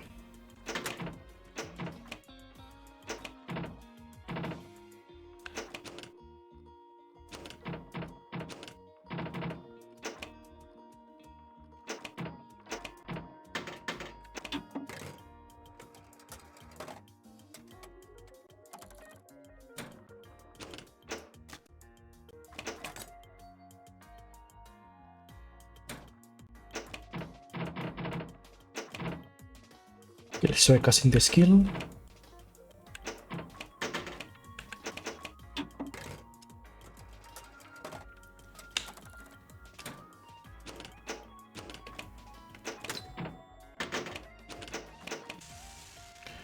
Okay, 10, 9, 7, 6. Ah, damn it. The one time I don't want to hit the enemy.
Five, 4, 3, 2, 1.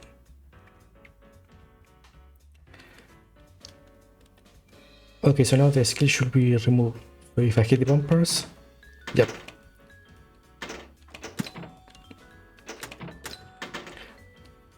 But the icon is still visible, so you have to change that.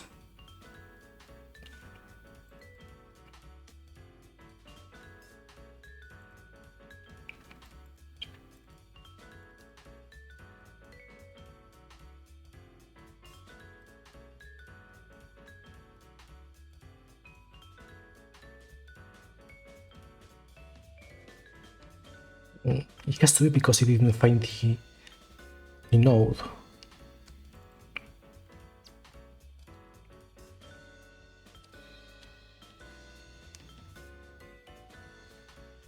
Alright, we have to Q3.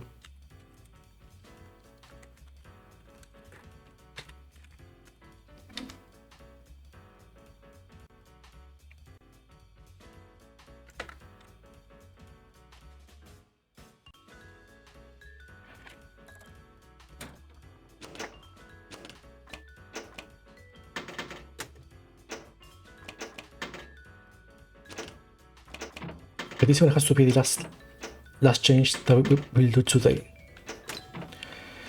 Because it's been already 4 hours. I was actually planning on doing only 3.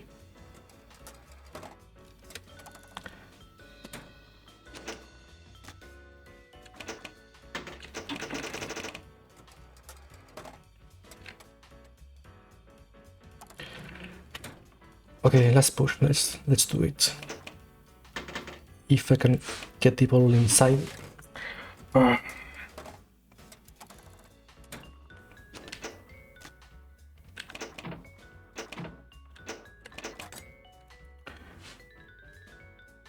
Okay, so this time we'll dodge.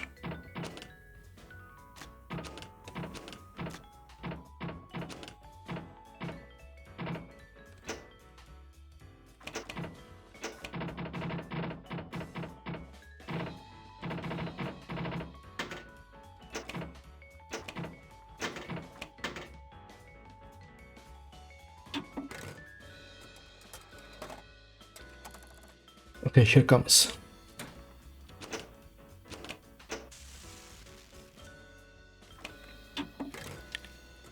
Seven, 6, 5, 4, 2, 1.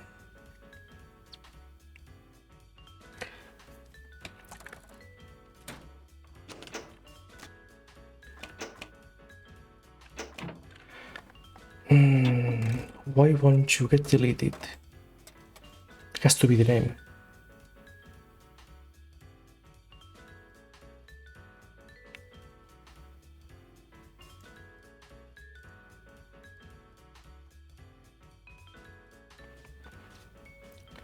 Okay, it has the name of status effect, but then why?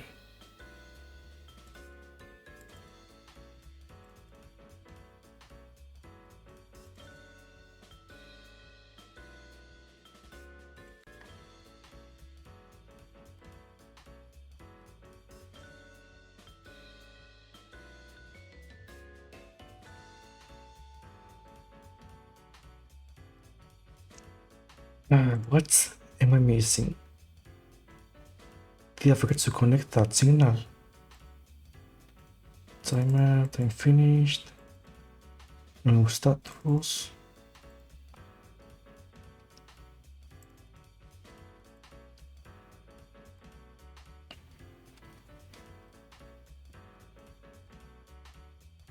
Yeah, it should all be the same.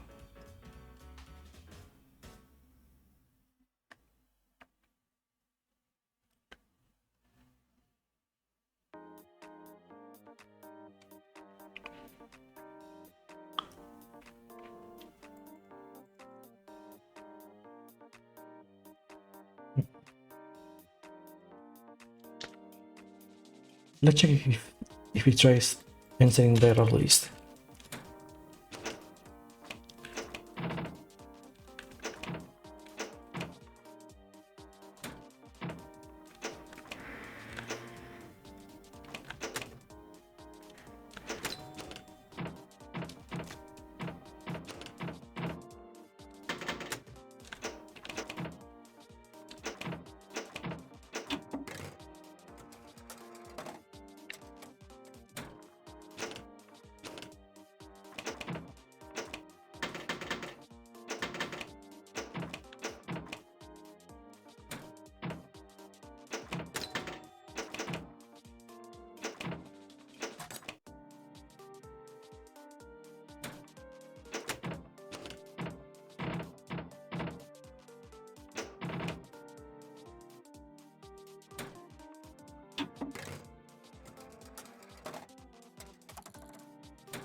Okay, let's see what it shows us.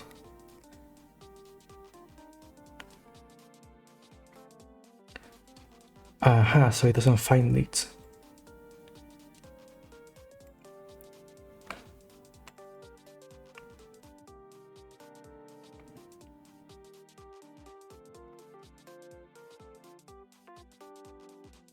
So that's the problem.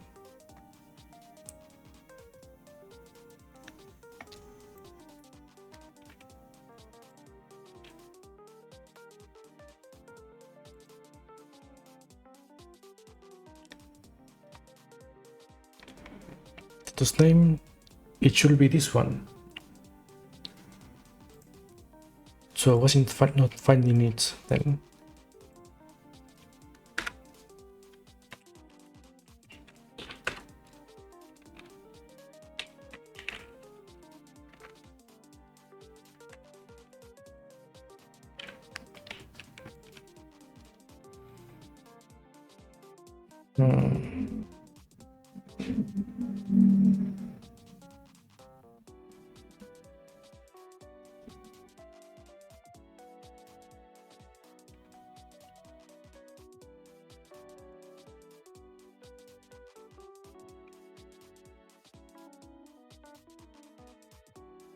It has to be maybe this way, delegate node.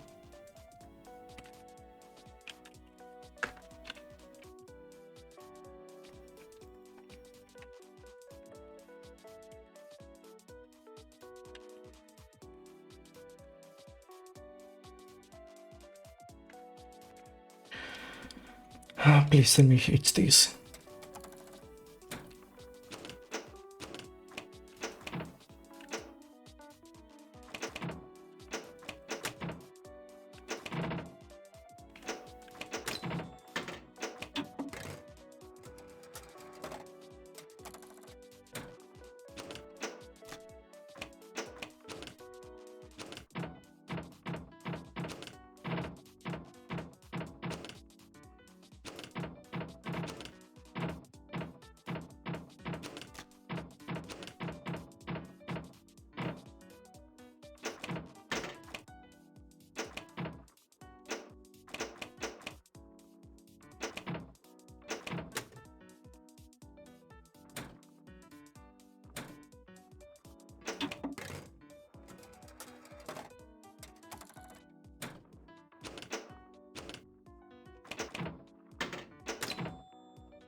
Just enter the indicate.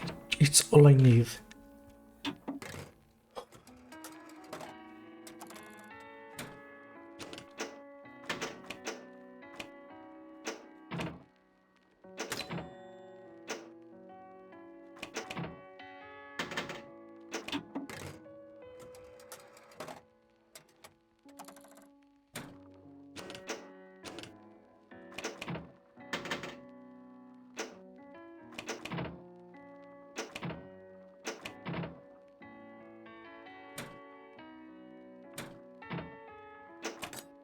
There we go.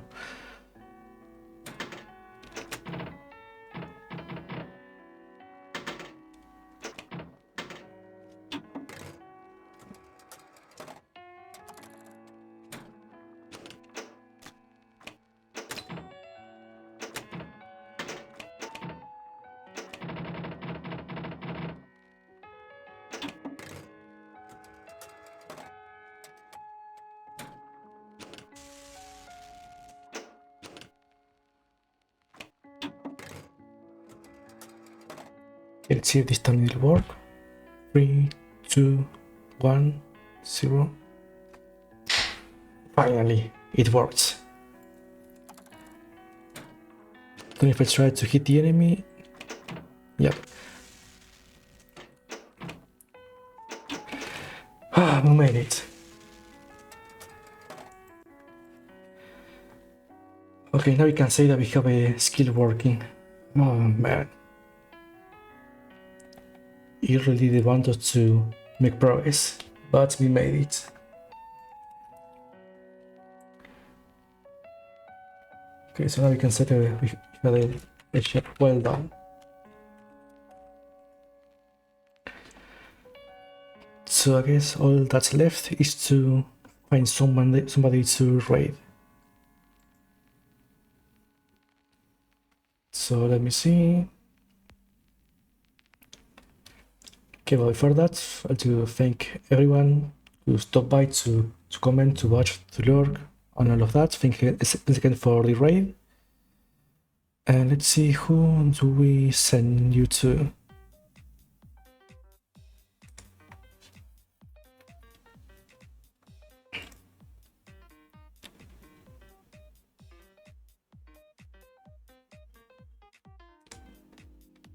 And let's see, actually I don't think there's somebody I can send you to, so you're on your own then, go whatever you wish to. But yeah, please do have a nice rest of the Sunday and nice next week, and make sure to check out my Twitter to see the product video with all of these progress that we made today. So until next time, see you all.